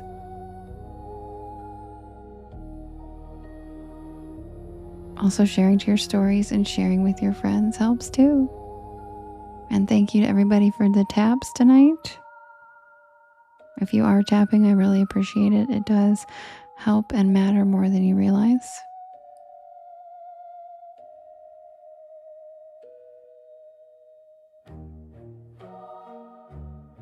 Winter, I am a Sagittarius sun, Gemini moon, and Aries rising.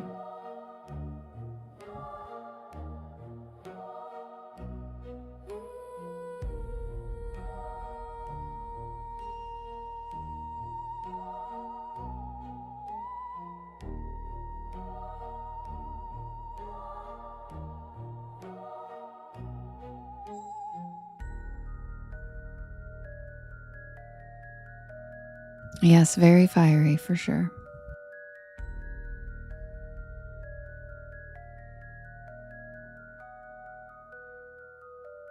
You know who else is an Aries rising? Rihanna. I feel like that says it all. Because, like, same. She just loves Mary Jane and she doesn't like to be fucked around with. And that's same, girl. Same. Don't start no shit, there won't be no shit, pretty much. Like the wise little Scrappy once said. Yep, feisty, exactly. And that's why I always tell people Aries rising is the rarest of the risings. For some reason it only happens for 2 seconds or something like that. So the people born, you have to be born in like that 2-second window or something, right? I'm not a huge astrologist, and Rihanna's one too. So I'm always like, if that gives you any indication, I think that's all I have to say.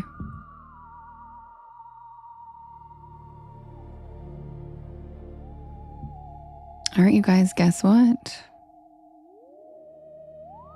Rocket League ranks. What's that? I love Riri too. How do you learn your rising? You have to know your birthday and time and location. And then there's a lot of different places you can plug it in, like all the apps and stuff. But the time will give you your whole chart. Oh, a video game. Yeah, I'm sorry, you guys. I don't know anything about video games. I am not a video game girly.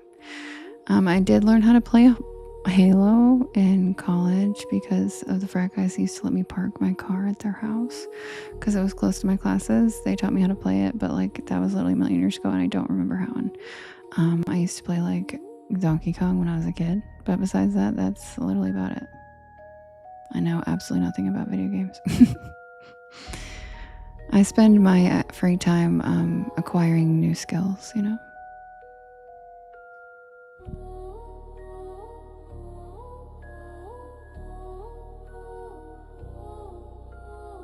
And guess what, you guys? Guess what? You really seemed like you at least played Halo.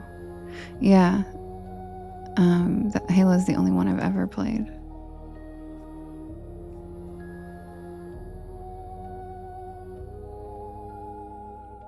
Lady Rose, if you have your birth certificate, it'll be on your birth certificate.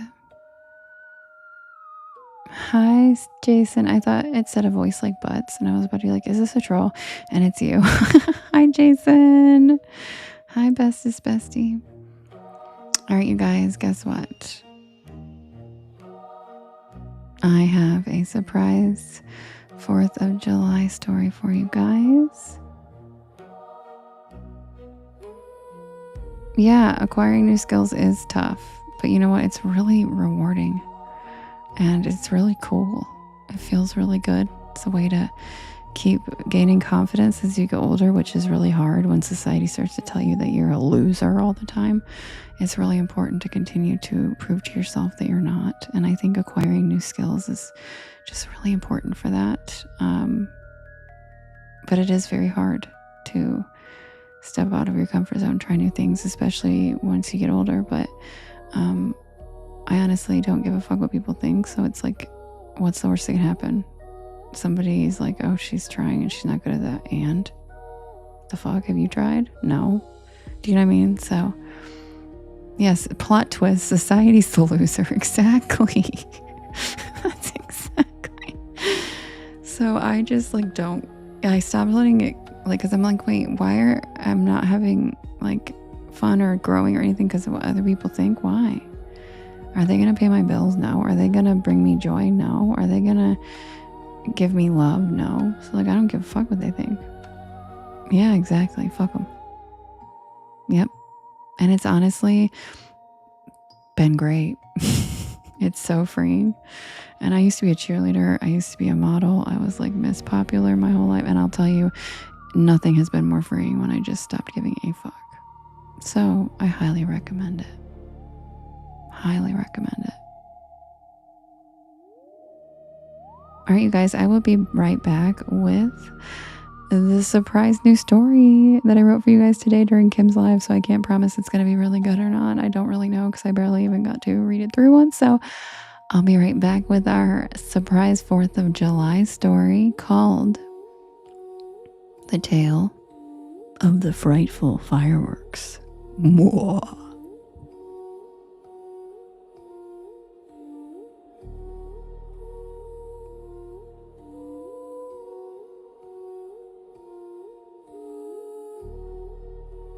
Thanks, JRD. I'm my own worst critic. I wrote 3 stories this week that I hated, and like before I wrote the one for Monday. And I can't even like crumple up a ball of paper and like get the satisfaction of throwing it because I'm not writing this shit on paper anymore. So I'm like, man, can't I just crumple up a piece of paper and throw it across the room?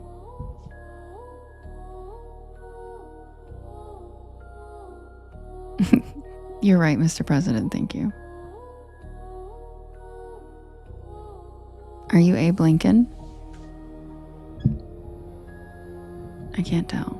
I'm just going to go with Abe Lincoln's the president I'm talking to.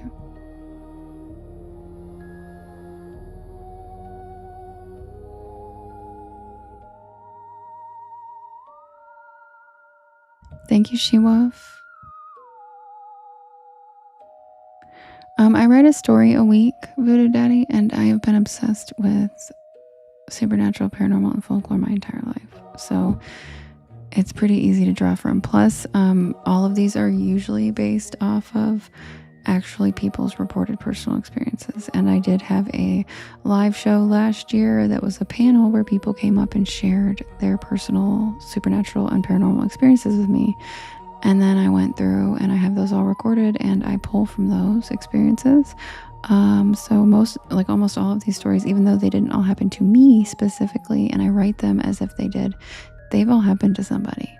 So mine is more just writing the style of my voice. It's kind of someone else's. Does that make sense? Like what actually happened is not fiction, really. It's according to the people who experience these things. So it's really not that hard when you're pulling from stuff that's reported, if that makes sense. Yeah, they're all based off of true events, but that's whether you believe those people or not, because obviously some of this stuff sounds fucking crazy. But, and then every once in a while I add in, like, obviously I add in my own, like, I'll change maybe why I was there, because some of these people, like one person who sent me a story was a geologist, another person was a minister, so like that's not my job, so I'm not gonna, so I change details like that to make it fit me. But besides that, the experiences have been reported. Yeah, crumple notebook. I like that idea.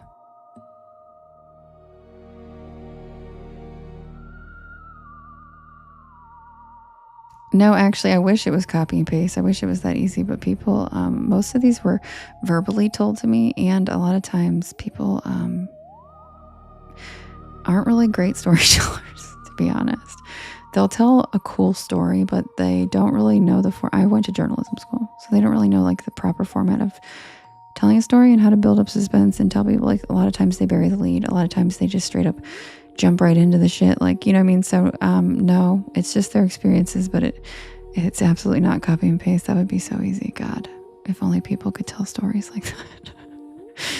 That would be amazing. But no, I have to piece it together basically. And that's the thing, is storytelling is an art, and that's okay. That's why I'm here, is because I love taking people's stories and actually telling them in an actual story format. So like Jesse, who emailed me his about the reincarnation firehouse, he was like, I can't believe you turned the rambling email I sent you into this story. So yeah.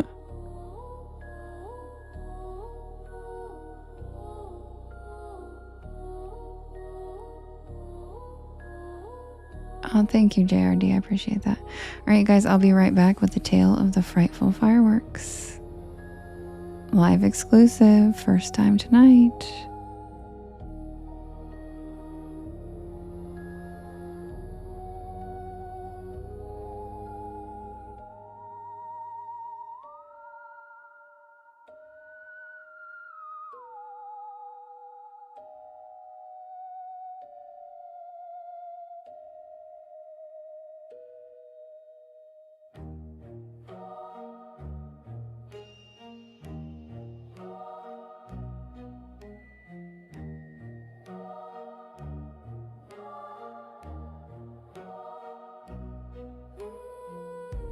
Thank you, Tracy.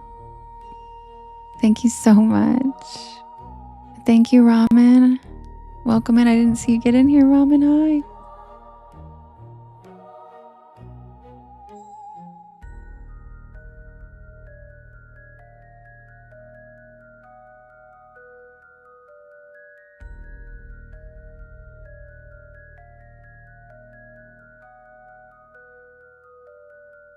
And if you are new here, welcome in. My name is Devin, and this is Porch Lore. Grab a beanbag chair, grab a hammock, sit back and relax. I'm here every single night, and I read spooky bedtime stories to help you relax your nervous system and fall asleep. Thank you, Gangsta Granny. And I am here every single night at 10 p.m. Eastern Standard Time until about 1 in the morning.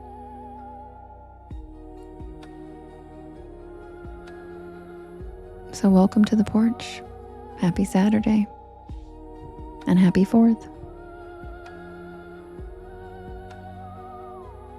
And I wrote this story today. Might not be my best work, but I wanted to give you guys a special holiday one. And yes, we have a Discord. Justin will share the link pin it in the chat for you. And we'd love for you to join us over there. Hello, Butt. Thanks for your heart me. Rudy, I never say 9. What do you mean? It's always 10 to 1. Literally, it's on my banner.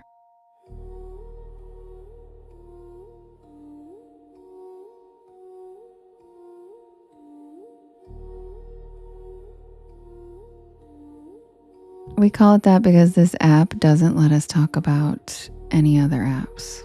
It gets super pissed for some reason. Thank you for the... Oh, Skrilla. Thanks for the raccoon.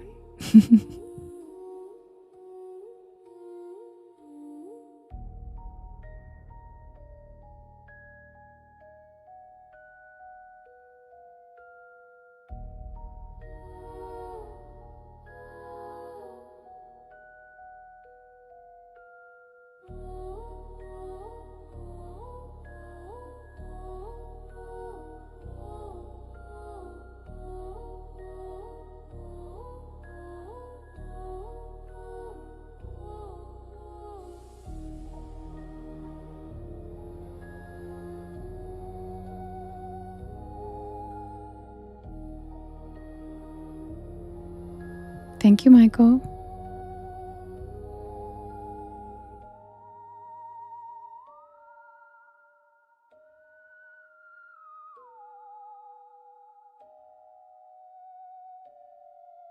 It sure is, CJ.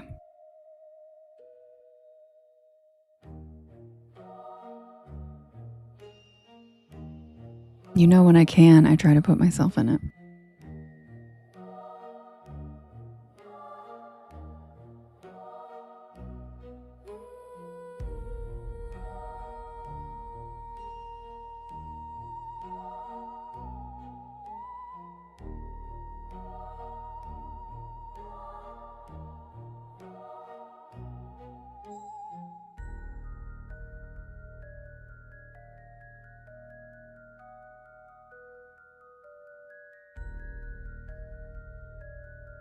Justin, did you just snipe that?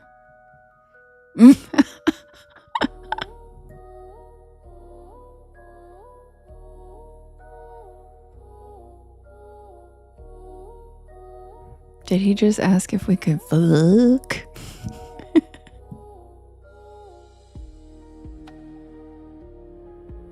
I saw that Leather Boots. Yes, there's a Twilight Zone marathon tonight. Everybody who out there likes it like we do. Adam says he's watching it. Leather Boots is watching it.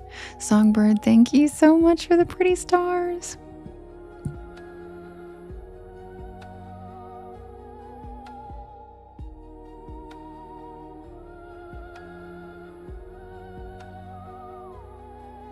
Yeah, Justin's so quick with blocking him. CJ doesn't even get to read the dirty stuff. But his name was something poutine with a Canadian flag, right? And he was like, what did he say, Justin? Something about can't. Fuck. The way he spelled it. Justin was like, wham. Where is the Twilight Zone streaming marathon, you guys? Can you tell me what channel? Lisa would like to know. Why do I still call her Tucleza? Lisa would like to know. Yeah, kind of like that half pint, but different. Leatherboot said 244 on DTV. What network is that? I think if you guys maybe give it a Goog and write like local channel Twilight Zone right now, it might tell you. Because that's DirecTV. Okay. Because I know somebody else does it too. I just can't think of the channel. I feel like it's MeTV, maybe? MeTV? Or one of the others. Rodney. You're pulling out his whole full name. Rodney Sterling. I love that. Only his family calls him Rodney. Grim says Paramount as well. Deborah, nobody thinks of it. That's why I always like to remind people, because we're humans and we're used to asking other humans. Most of us, our first insight is not to like go ask the computer. We ask other humans first. Duh. Who the fuck? Rodney. Okay, Rod Sterling is the guy from Twilight Zone. But he just called him Rodney. Which I've never heard anybody call him that. I know. It's so proper. Rodney Sterling of the Twilight Zone. But he's known as Rod Sterling. That's his stage name. That's why I was like, only his family calls him Rodney. I know, isn't it funny? I've never heard anybody call him Rodney. Wait, Rachie, it wasn't Rodney? Did he just make that up? He just made that up? It wasn't Rodney.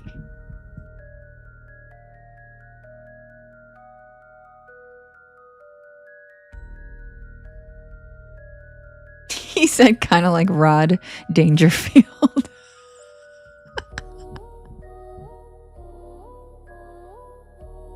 She said it was Rodman, not Rodney. It's Rodman Sterling. I feel like I like Rodney better than Rodman. That immediately makes me think of Dennis. Yeah, there you go, Deborah. Yep. Bingo. Dennis. Skrilla, he said, you're ridiculous.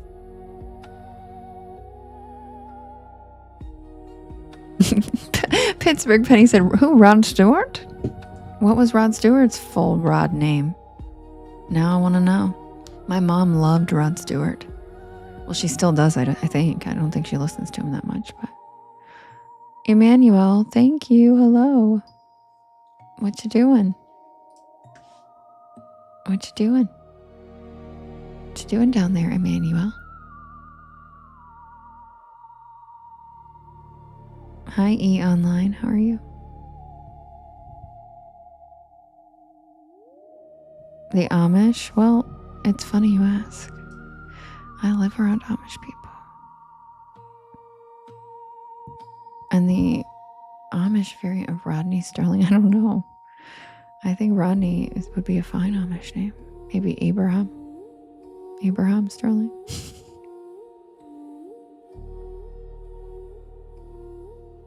Yeah, that's what I was thinking, CJ. It would probably just be Rodney Sterling. Mr. Robadiah. That's good. Robadiah is good. Robadiah.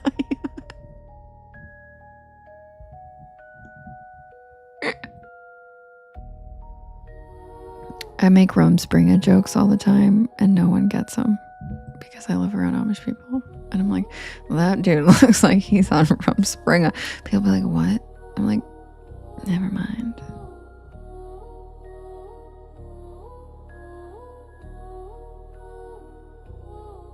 Me too. I love them and I see them all the time. I live around them. And they're literally around me regularly. They pile into vans, and because there's different kinds. Not all of them are like completely cut off from the world. There are different sects. There's like, just like there's different Jewish people, like there's Hasidic Jews, and then there's like, you know what I'm saying? So in the Amish community, there are some that will pile into a van together and make a trip to like the store, and then they all pile out and they go to the store and they get to like buy things, and then they all pile in and leave. And I am, for some reason, always at the store when the Amish people are, and I love it. It makes me so happy, and I'm like creeping in the aisles, snapping pictures, and sometimes I do even see them in their buggies, but only in the country on the roads out there. And it is funny, right, Winter, because it's a very small population of people that not a lot of people get to experience being around Amish people. And I will also say this: one time I waved at an Amish guy in his buggy, and he did a donut for me. And it was like still one of the highlights of my life. I was like, oh my, no. He really did. He really did. And I'll never get over it, as long as I was like, that is the best shit I've ever seen in my life.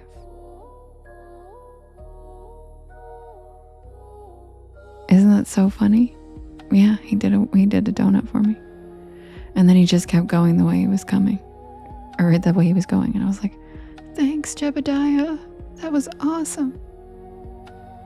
He was parking lot pimping for sure. Amish donuts are absolutely the best. Donuts and their cookies are so good. Oh my God. Plus, they kind of have it figured out. They like don't have to mess with society or the government. And they kind of just like trade shit and get to hang out. And like the religious part is kind of like, yeah, but they seem to kind of have it figured out. They make great food, great furniture, great barns. A burnout of his buggy. No, I have not, because I know that I take their pictures when they don't know I'm doing it. Yes. I've kind of like snuck over and just grabbed a quick shot, but not like their eyes, because I know they don't want pictures of their eyes taken. They don't like it very much. They believe it's like a way to the soul. So I have snuck pictures of them far away, driving their buggies or whatever, but I would never like snap one in their face, because they don't like their eyes being captured.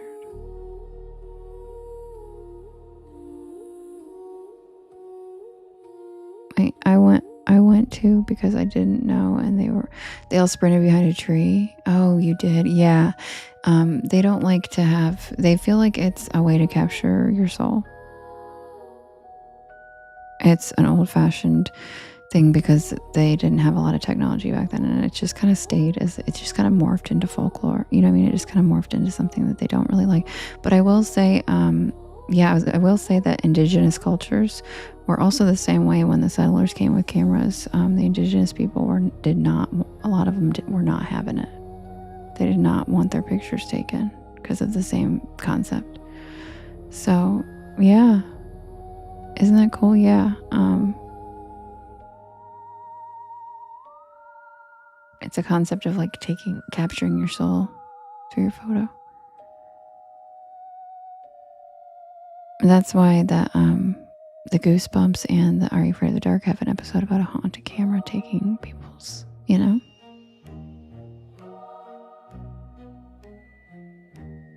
Yeah, Skrilla, those are creepy. I've definitely seen those. That was just a thing during a certain time period after the war, because people didn't get to say goodbye to their loved ones.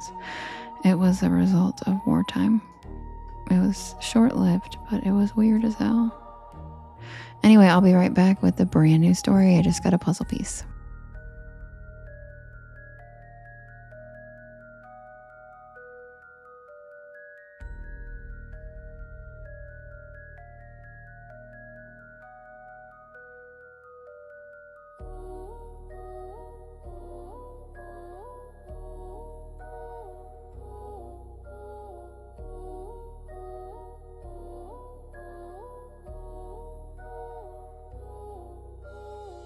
Thank you, Cable.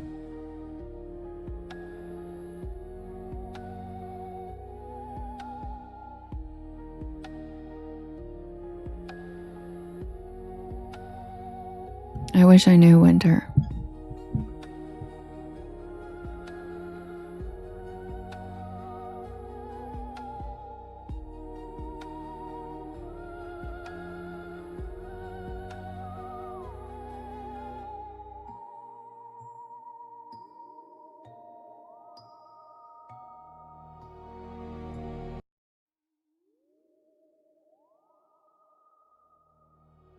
Skrilla's right, it's haptic.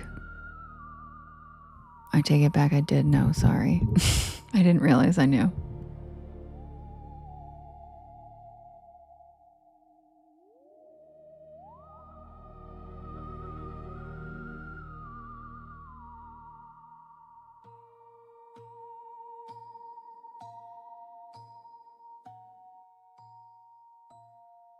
Submitted for the approval of the Porch Pal Society.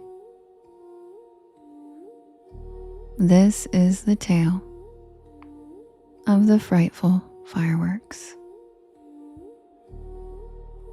Thank you, Skrilla. Thank you, Ramen. Thank you, Turtle Woman.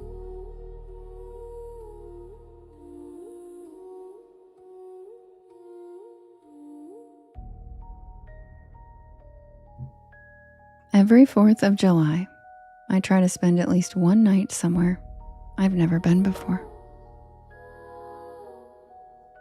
It started as a way to force myself out of my routine, and over the years, it's become something I actually really look forward to.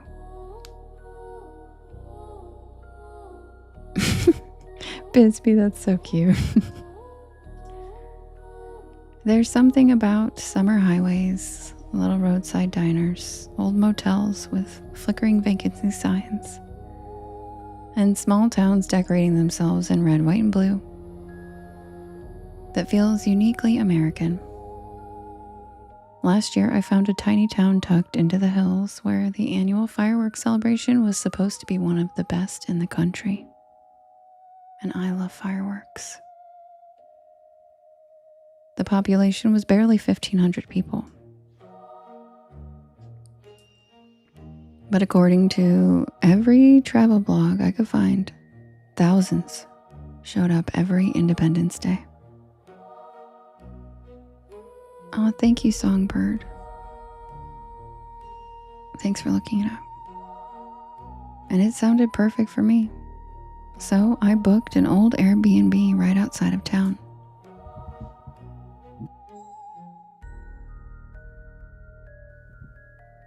It was a restored farmhouse sitting alone at the end of a gravel road.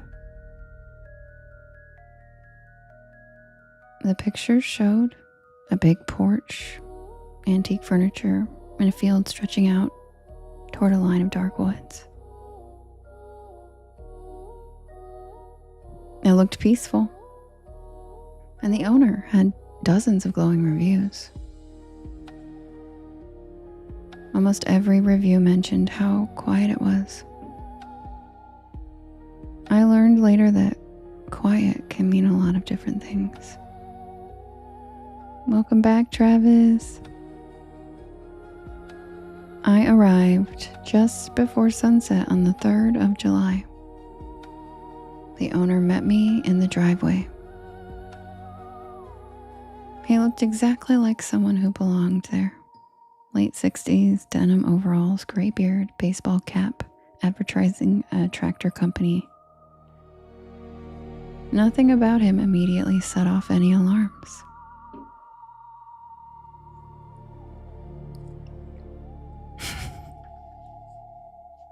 He smiled. He carried my overnight bag inside before I could stop him. And he pointed out where everything was. The kitchen, the upstairs bedroom, the back porch. And then he gave me one piece of advice. He said everyone in town would leave after the fireworks tomorrow night, and that I should do the same.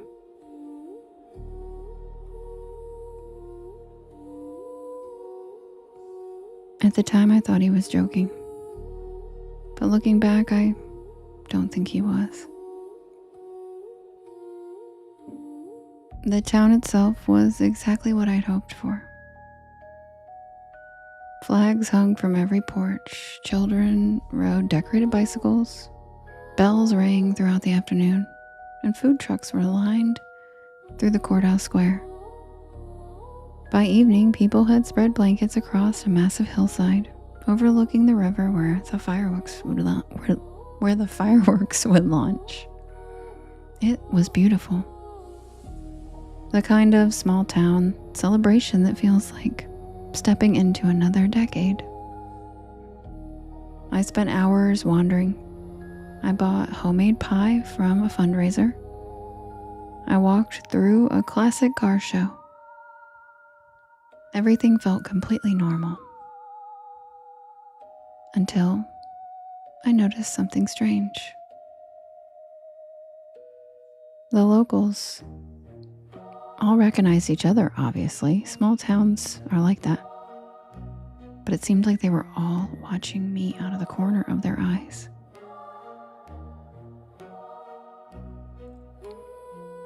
Several people smiled politely and a few nodded.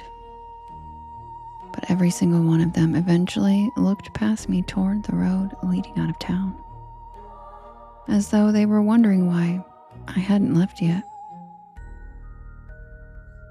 I assumed I was just imagining it.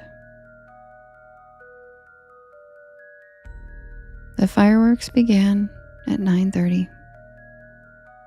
They were spectacular. I love fireworks. The explosions echoed through the valley. Thank you for the fireworks, Travis. Thank you, Ange. The fireworks explosions echoed through the valley with enough force to vibrate the ground beneath everyone's lawn chairs.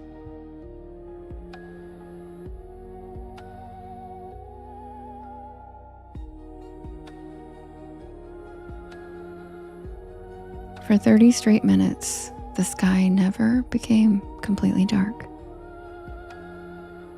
It was honestly one of the best displays I've ever seen. Yeah, it's an interactive story. It was one of the best displays I've ever seen. And then the finale. And everyone kept staring at me as fireworks lit up the sky. Thanks, guys. That looks cool. And then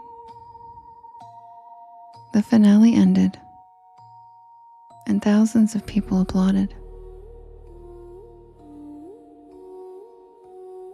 Then families folded blankets and traffic immediately clogged every road leading into town.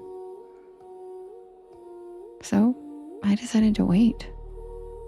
I figured I'd avoid the rush by hanging around and checking out things for another half an hour. And that decision almost got me killed.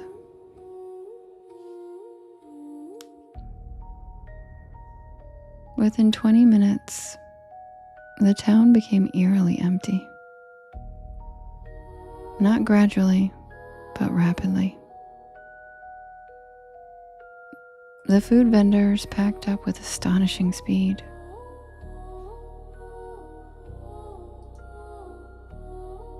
Police cruisers that had directed traffic simply disappeared.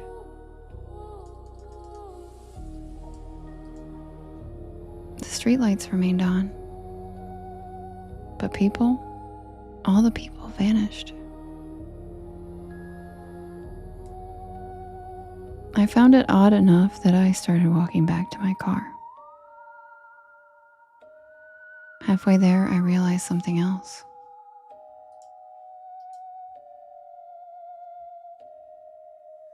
Mine was one of the only 3 vehicles left.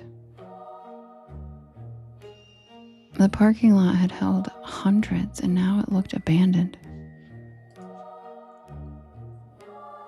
The drive back to the farmhouse took 15 minutes.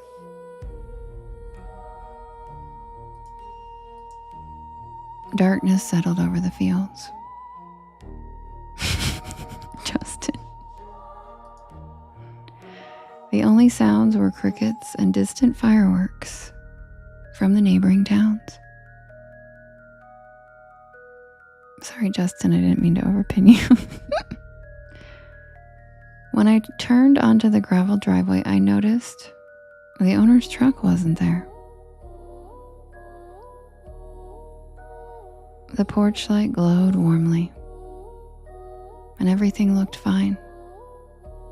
I unlocked the front door, I walked inside, and I locked it behind me.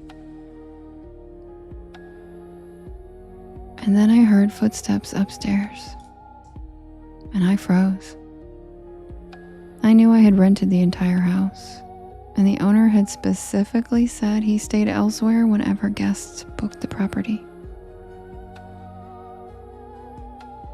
The footsteps continued, slow, measured, heavy, crossing the bedroom floor directly above me.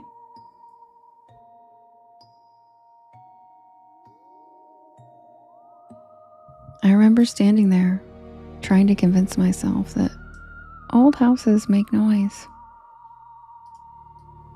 Wood expands and floors settle, that's all it was. But then, I heard a second set of footsteps. I grabbed my keys, back toward the front door, unlocked it, pulled, nothing. I pulled harder. The door wouldn't move. I looked down and there was a thick iron bar across the outside. Someone had locked me in? Every instinct screamed at me to break a window. But before I could move, headlights swept across the curtains, and I saw the owner's truck. He climbed out carrying something long. At first I thought it was a shovel. And then I realized it was a rifle.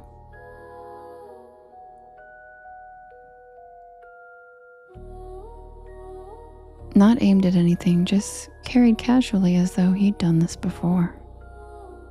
I didn't wait. I ran through the kitchen and I found the back door, and it was locked with the same heavy bar outside. Every exit had been secured from the exterior. And all of a sudden I had no connection. And I don't mean weak service, I mean no service. Just moments earlier, I had been streaming music during the drive home. Now, there was absolutely nothing.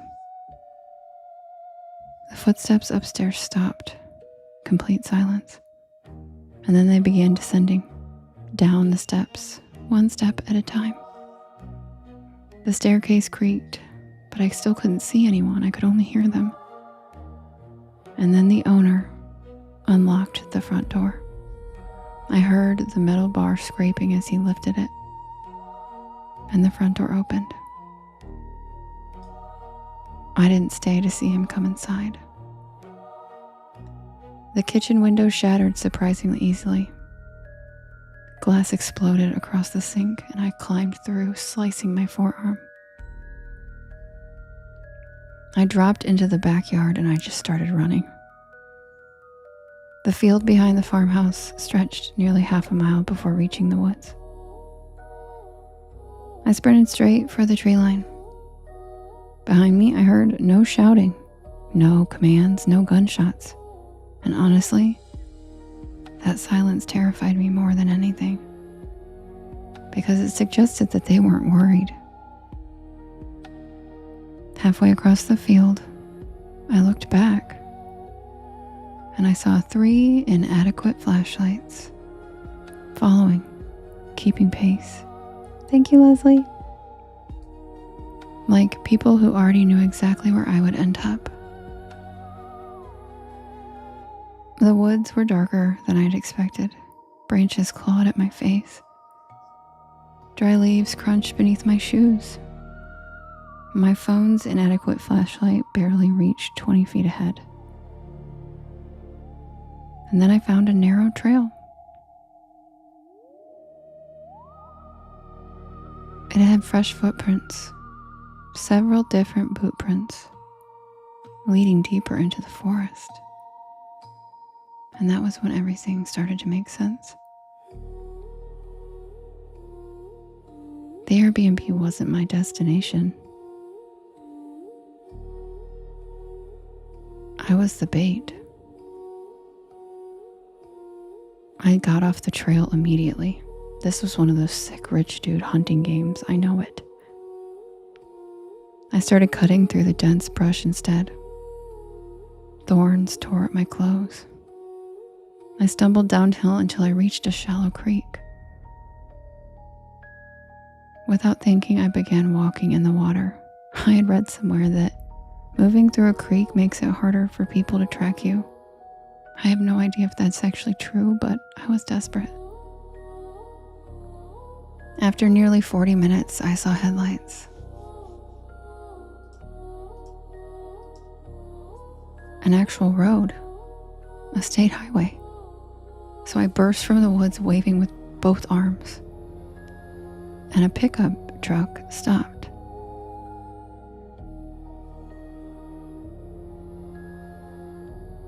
The driver looked horrified when he saw me covered in blood and mud, and I climbed inside before he could change his mind. I spent the next hour explaining everything, or trying to. The state police returned to the farmhouse before sunrise, and according to their report that I later received, the house was supposedly empty. No owner, no truck, and no evidence that anyone else had been there.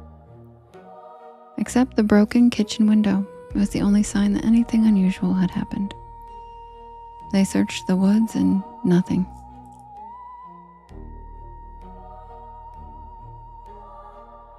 Weeks later, I started researching missing persons from that county. And I found lots. Tourists, mostly women traveling alone. Almost all of them had disappeared over holiday weekends. None were officially connected. Different years, different circumstances. But they all had one thing in common. The last confirmed place anyone saw them alive was somewhere within 10 miles of that farmhouse.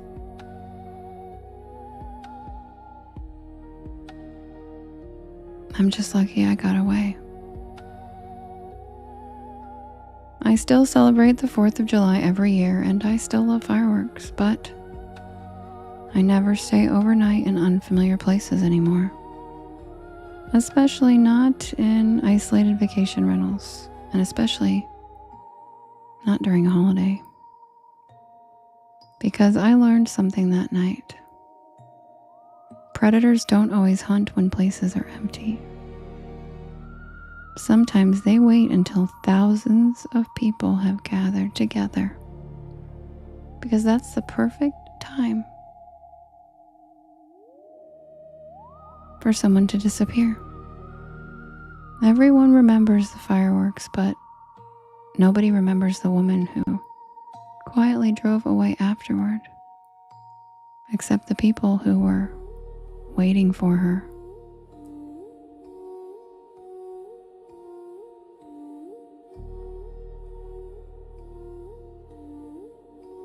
And that's the tale of the frightful fireworks. Thank you, Mr. President, Abe Lincoln. Thank you, Speedy, for the populars. Thank you, Amy. Thank you, everybody who gave fireworks during that background. It looked really cool.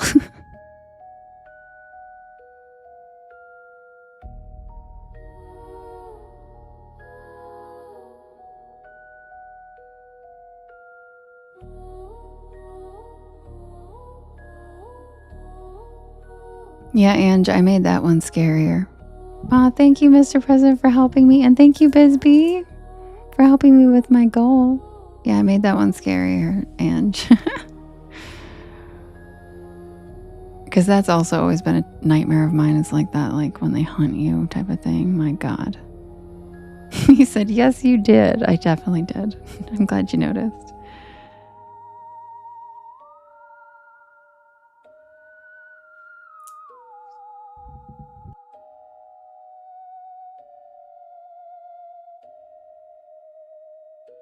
Do you live in France, Hunter?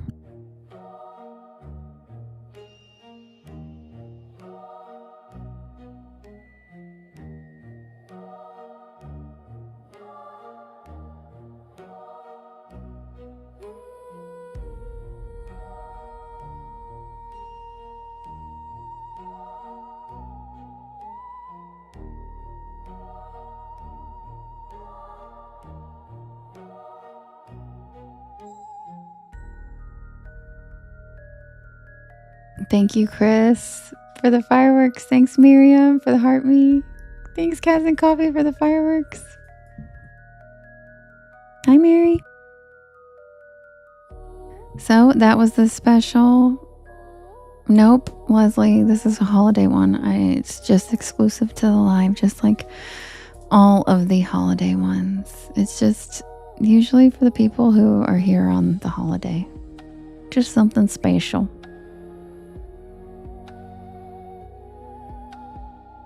Aw, thanks, Voodoo Daddy.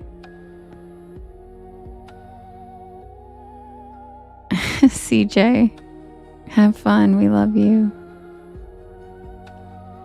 Aw, thank you, Mr. President. That's so sweet.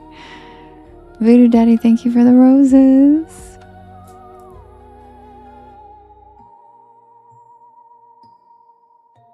Yeah, Leslie, but I'll read it tomorrow too, probably. I'll put it on the poll tomorrow so people can listen to it. And again, it'll be available to vote whenever people want.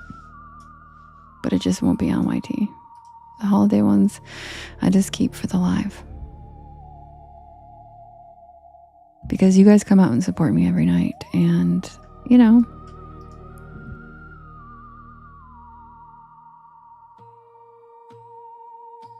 Also, you guys, the lovely Songbird checked out the Twilight Zone marathons, and she said that it's on the Heroes and Icons Network and the Sci-Fi Channel.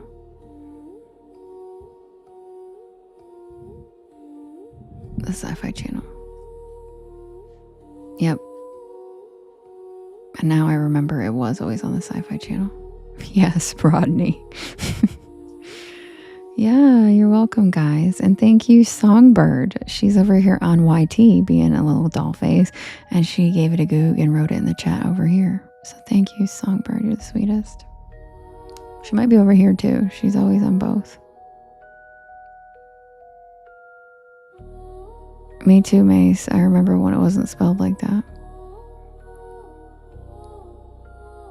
But thank you, Mars, for the hand hearts.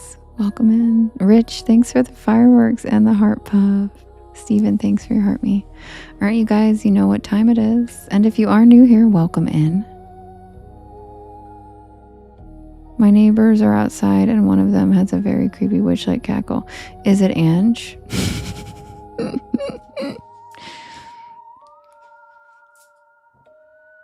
All right, you guys. Yay, 200K.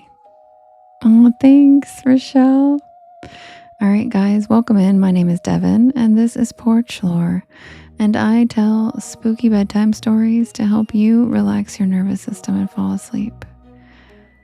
And I'm here every single night at 10 p.m. Eastern Standard Time until about 1 in the morning. A cannonball, Leslie? That is so Mississippi. That is the most Mississippi shit I've ever heard in my life. I love it. I love it, Leslie.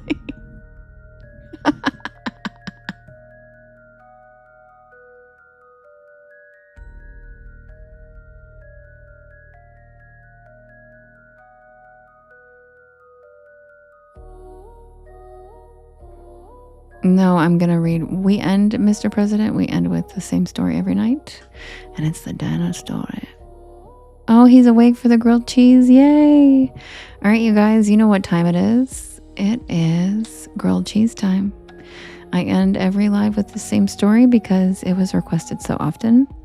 And people didn't want me to end the live without reading this story almost every single night. So I just decided to jokingly say I was going to end every live with it, and then I did a couple times and I kind of thought people would get sick of it, and then I tried to not do it once and it was almost a mutiny on the porch. So it was decided that this is what we end the live with from forever, for indefinitely. It's now become a beloved tradition, and there's an entire section on my merch store for just this story. We love it so much. We have beloved characters, and it's just our favorite story. So if you're experiencing it for the first time, welcome. Sit back and relax and get ready for the night shift at Sycamore Diner. And if you like grilled cheese, I highly recommend making one because you're going to be craving it by the time I'm done. And yes, thank you, Justin. Justin put the name of my merch site in there if you guys are interested in checking it out. Lots of funny, cute stuff.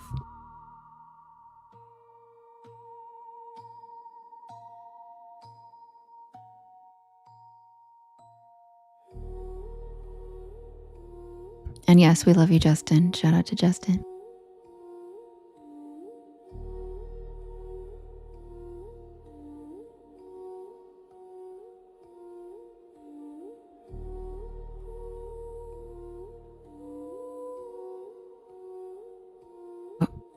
Oh, Rochelle's wearing her grilled cheese shorts from the merch shop.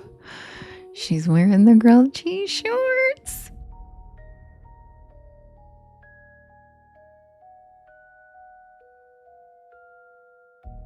And yes, there's grilled cheese shorts. There's also grilled cheese swim trunks, grilled cheese bucket hat, all kinds of grilled cheese things. And if you can't find them, they should be under the Sycamore Diner section.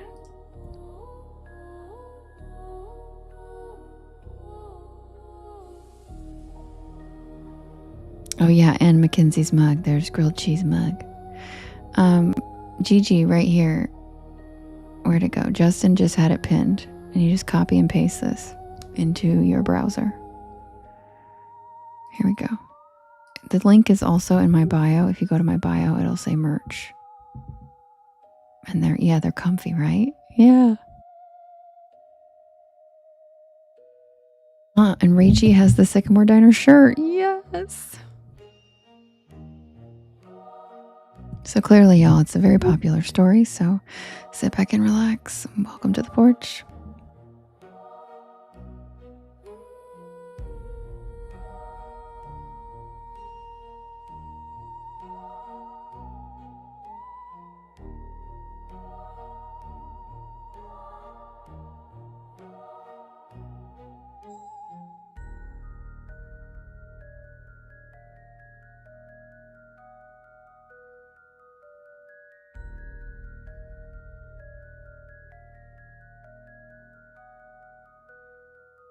Yes, Leslie, please go outside and take videos of the cannonball and see what's happening.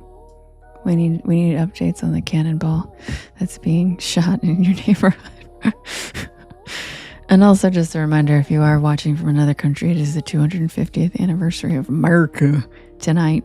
So yes, it's been a little out of control, and all of us are sounding like it's in a war zone, including myself. My mic, Shirley, is doing a great job, but there is constant explosions outside my window right now.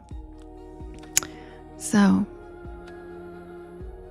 just a reminder to our Canadian and UK friends, it's America's birthday and it's 250.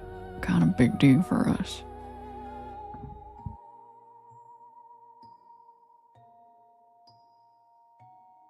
Which is literally like a baby country, but we think we're really cool.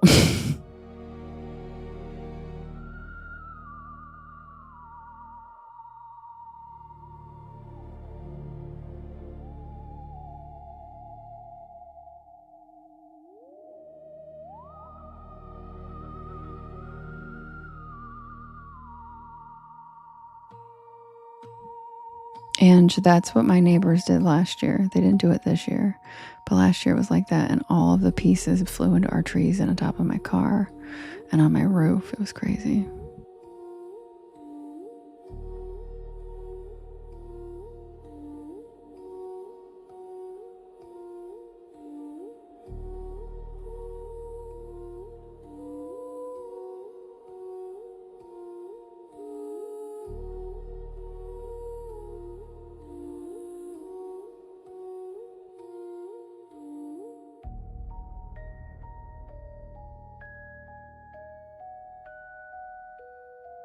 Exactly, Brooke. Fucking exactly. That's why I'm like, oh, big deal.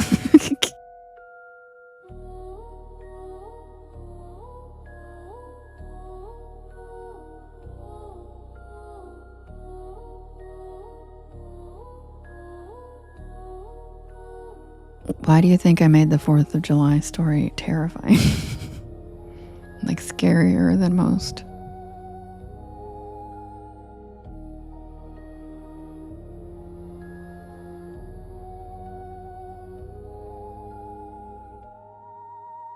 I love that, Brooke.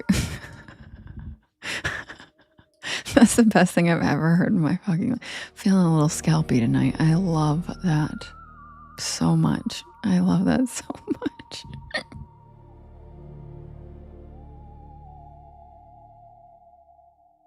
For sure, country kid. For sure, Cassie. It really is scary as shit.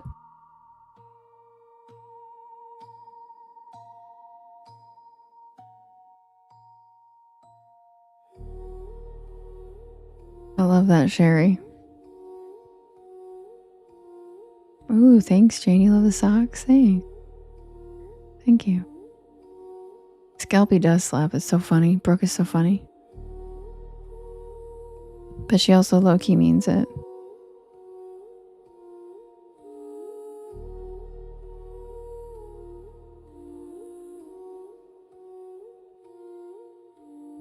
I'm so glad you took care of yourself, Matt. We love you. Submitted for the approval of the Porch Pal Society. This is the tale of the night shift at Sycamore Diner. Oh, yay, Jane. Thanks. I can't wait. If you feel comfortable, post pics when you get it in the Discord. We share pics of the stuff. I'm not usually the kind of person who pulls over on back roads at night. Not unless I absolutely have to. But that night, something about the storm, the long drive, and that growling pit in my stomach convinced me otherwise. I was hungry. I'm so proud of you, Matt. It was late October and I was headed back to campus after a weekend visit with my friends in North Carolina. I had a midterm on Monday, and my plan had been to drive straight through 5 hours, no stops. But then came the rain. One of those cold, slanted, whispery rains that creeps into your bones and makes the windshield wipers sound like a heartbeat.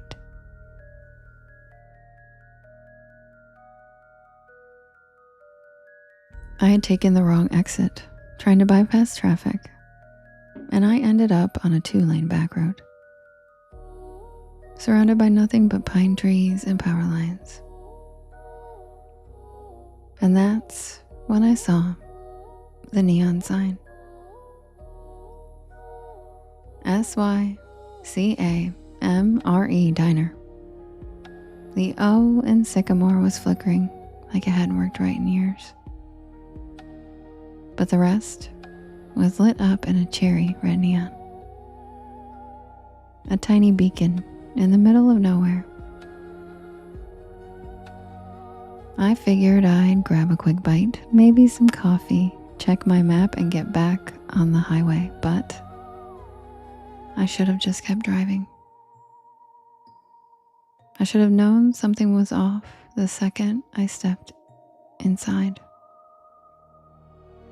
The bell over the door jingled, but not like a normal bell. It made this sharp metallic ping that echoed longer than it should have. The air inside was warm. Almost too warm. And it smelled like grilled onions and pancake syrup.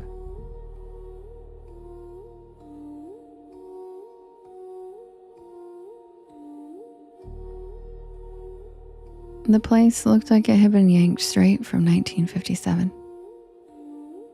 Checkerboard floor, red vinyl booths, a long counter with spinning stools, even a jukebox in the corner that looked like it hadn't worked in decades. And the people? They all stopped and looked at me the second I walked in. Not in a rude way, just quiet. Like they weren't expecting me. Like I had walked into the middle of a sentence that no one wanted to finish. A waitress, tall, with a beehive hairdo and a light blue uniform, smiled and waved me over. "You get caught in the rain, sweetheart," she said, handing me a laminated menu. I nodded, still trying to shake off that weird feeling. Yeah, the highway's a mess. She chuckled and patted my shoulder. "Well, you're safe here. Sycamore's always open for travelers." I sat down at a corner booth. The vinyl creaked. And I remember the jukebox shifted songs by itself and started playing some slow doo-wop ballad that I didn't recognize. I looked around and everyone looked normal. Sort of. There was a trucker with a thick gray beard drinking coffee at the counter.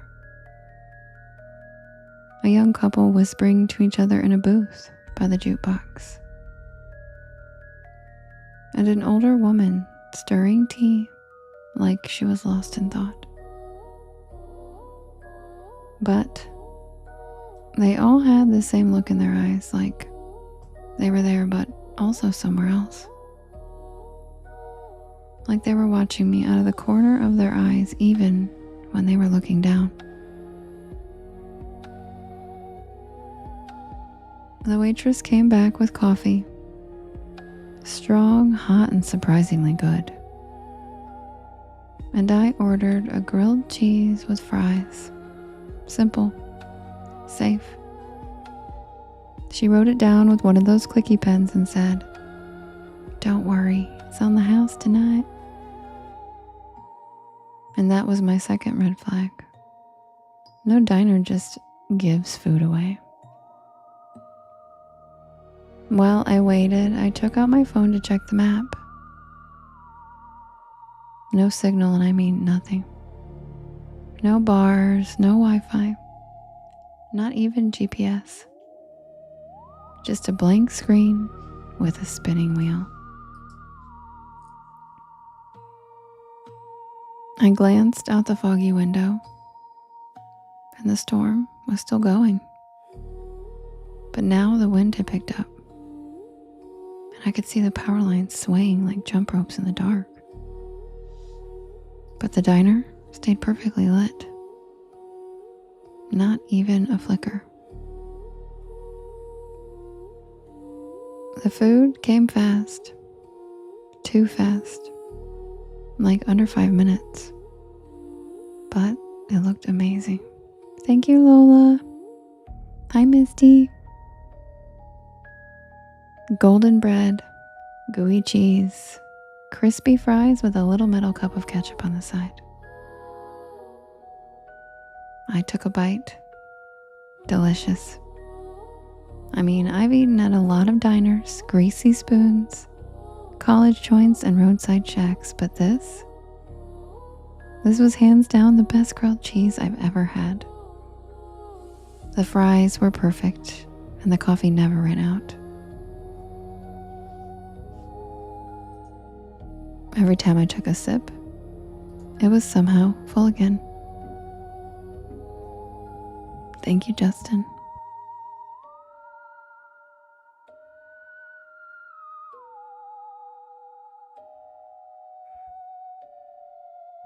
I was halfway through the sandwich when the trucker got up to leave.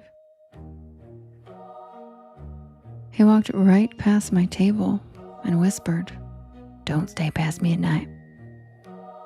That's all he said. What? But he was already out the door. The waitress gave me a tight smile and walked over, collecting his empty mug. Old Earl, he's always saying weird stuff. Just ignore him. But I couldn't.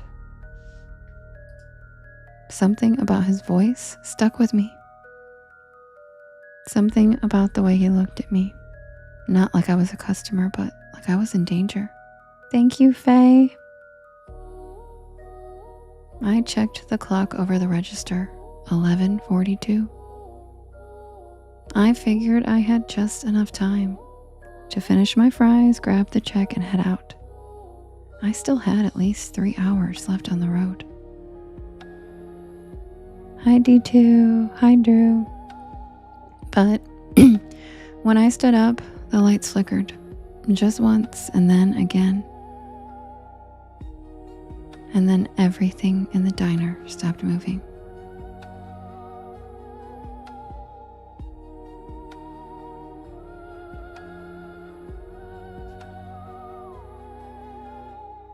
The couple by the jukebox froze mid-sentence.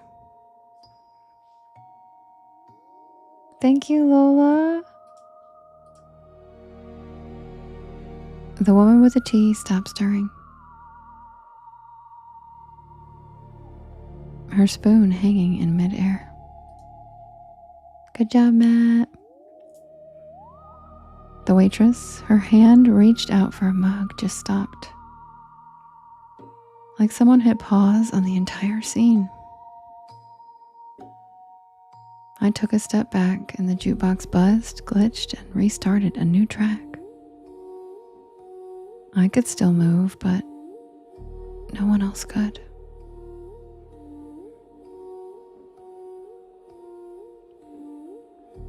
And then I heard it.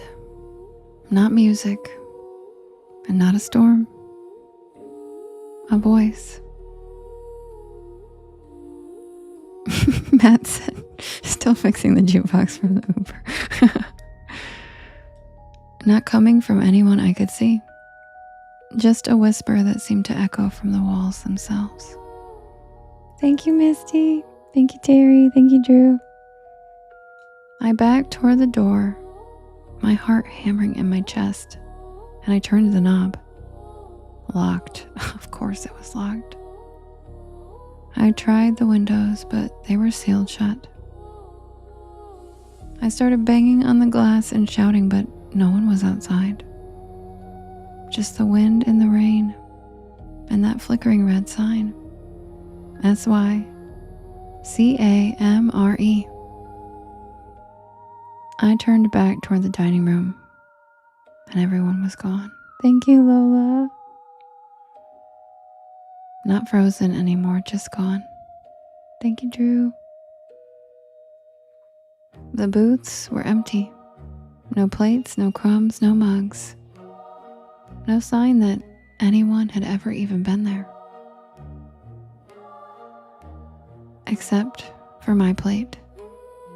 Still warm and still half eaten. And then I saw the waitress. She was standing by the kitchen doors, her silhouette backlit by flickering fluorescent light. Her face was wrong. The same smile, but her eyes were empty, black and endless, like someone had painted over them.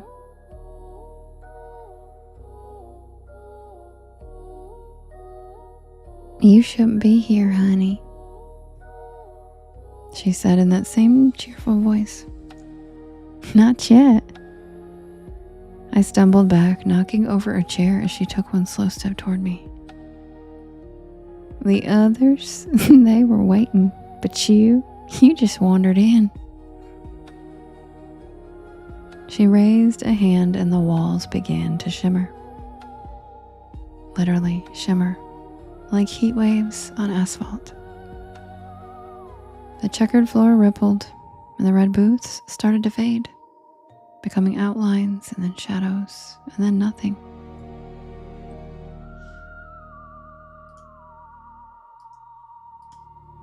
And then I saw it underneath the illusion. It was charred wood, cracked tile, broken beams, and black soot.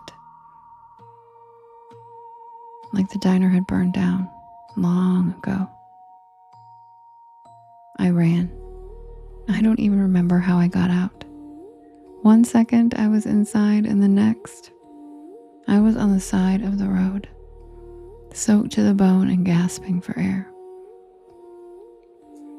My car was still there, parked on gravel that didn't even look like a lot anymore. It pulled up with the ceiling missing. Just weeds and puddles. I tried. No neon sign, no glowing windows, just nothing. I drove back to campus that night in silence. No music. No Porch Lore podcast. I kept glancing in the rearview mirror, half expecting to see that red neon flicker back to life. I didn't tell anyone. Not for weeks. Not until I finally looked up Sycamore Diner on a local history site, and I found it. It burned to the ground in 1972. A gas leak. The whole place went up at midnight. Everyone inside was killed. 5 patrons, a waitress, and a cook. The photo in the article? The same checkerboard floor, the same red booths, the same neon sign. SYCAMORE.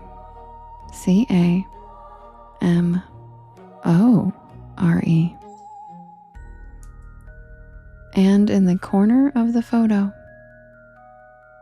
that same waitress, smiling.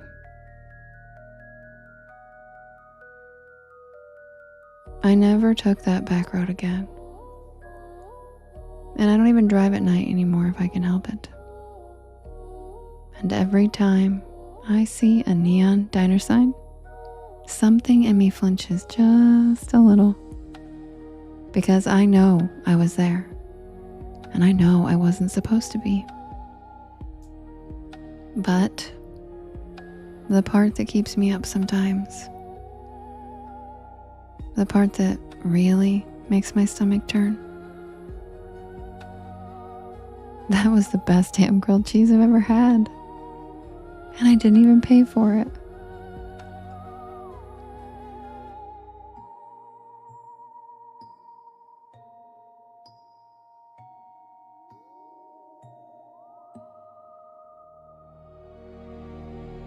And that's the tale of the night shift at Sycamore Diner.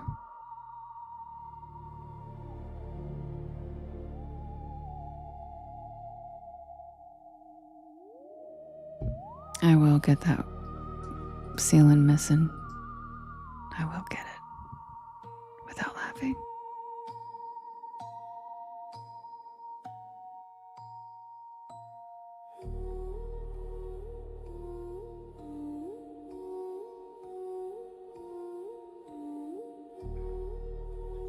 And if you're new here, welcome in. My name is Devin, and this is Porch Lore. And I tell spooky bedtime stories to help you relax your nervous system and fall asleep. And I am here every single night at 10 p.m. Eastern Standard Time until about 1 in the morning. I do write and record all of these stories myself, and you can listen to them whenever you would like on my YT channel, as well as all of the podcast streaming sites.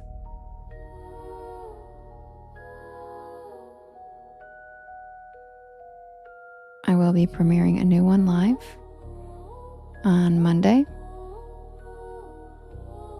at 7 p.m. Eastern Standard Time, live on my YT channel if you want to join us for the premiere. And thank you for joining me tonight, you guys. I love you so much. And I will see you guys again tomorrow, same time, same place, 10 p.m. I actually have to finish my story for Monday. I can't do one more tonight. But also, what was I going to say? I was going to remind you guys of something. I forgot it was spooky story title Saturday. So I'm sorry, guys. So I'll give you guys an extra story tomorrow night. And there'll be spooky title or silly titles. Silly title Saturday and silly title Sunday. I forgot. So tomorrow I'll do an extra story and we'll do all silly titles tomorrow. How's that sound? Good. My brother is coming in town on Monday. And so I'm going to have no time to finish my story on Monday if I need to. So I have to get it done. I love you, and I'll give you an extra one tomorrow. I love you.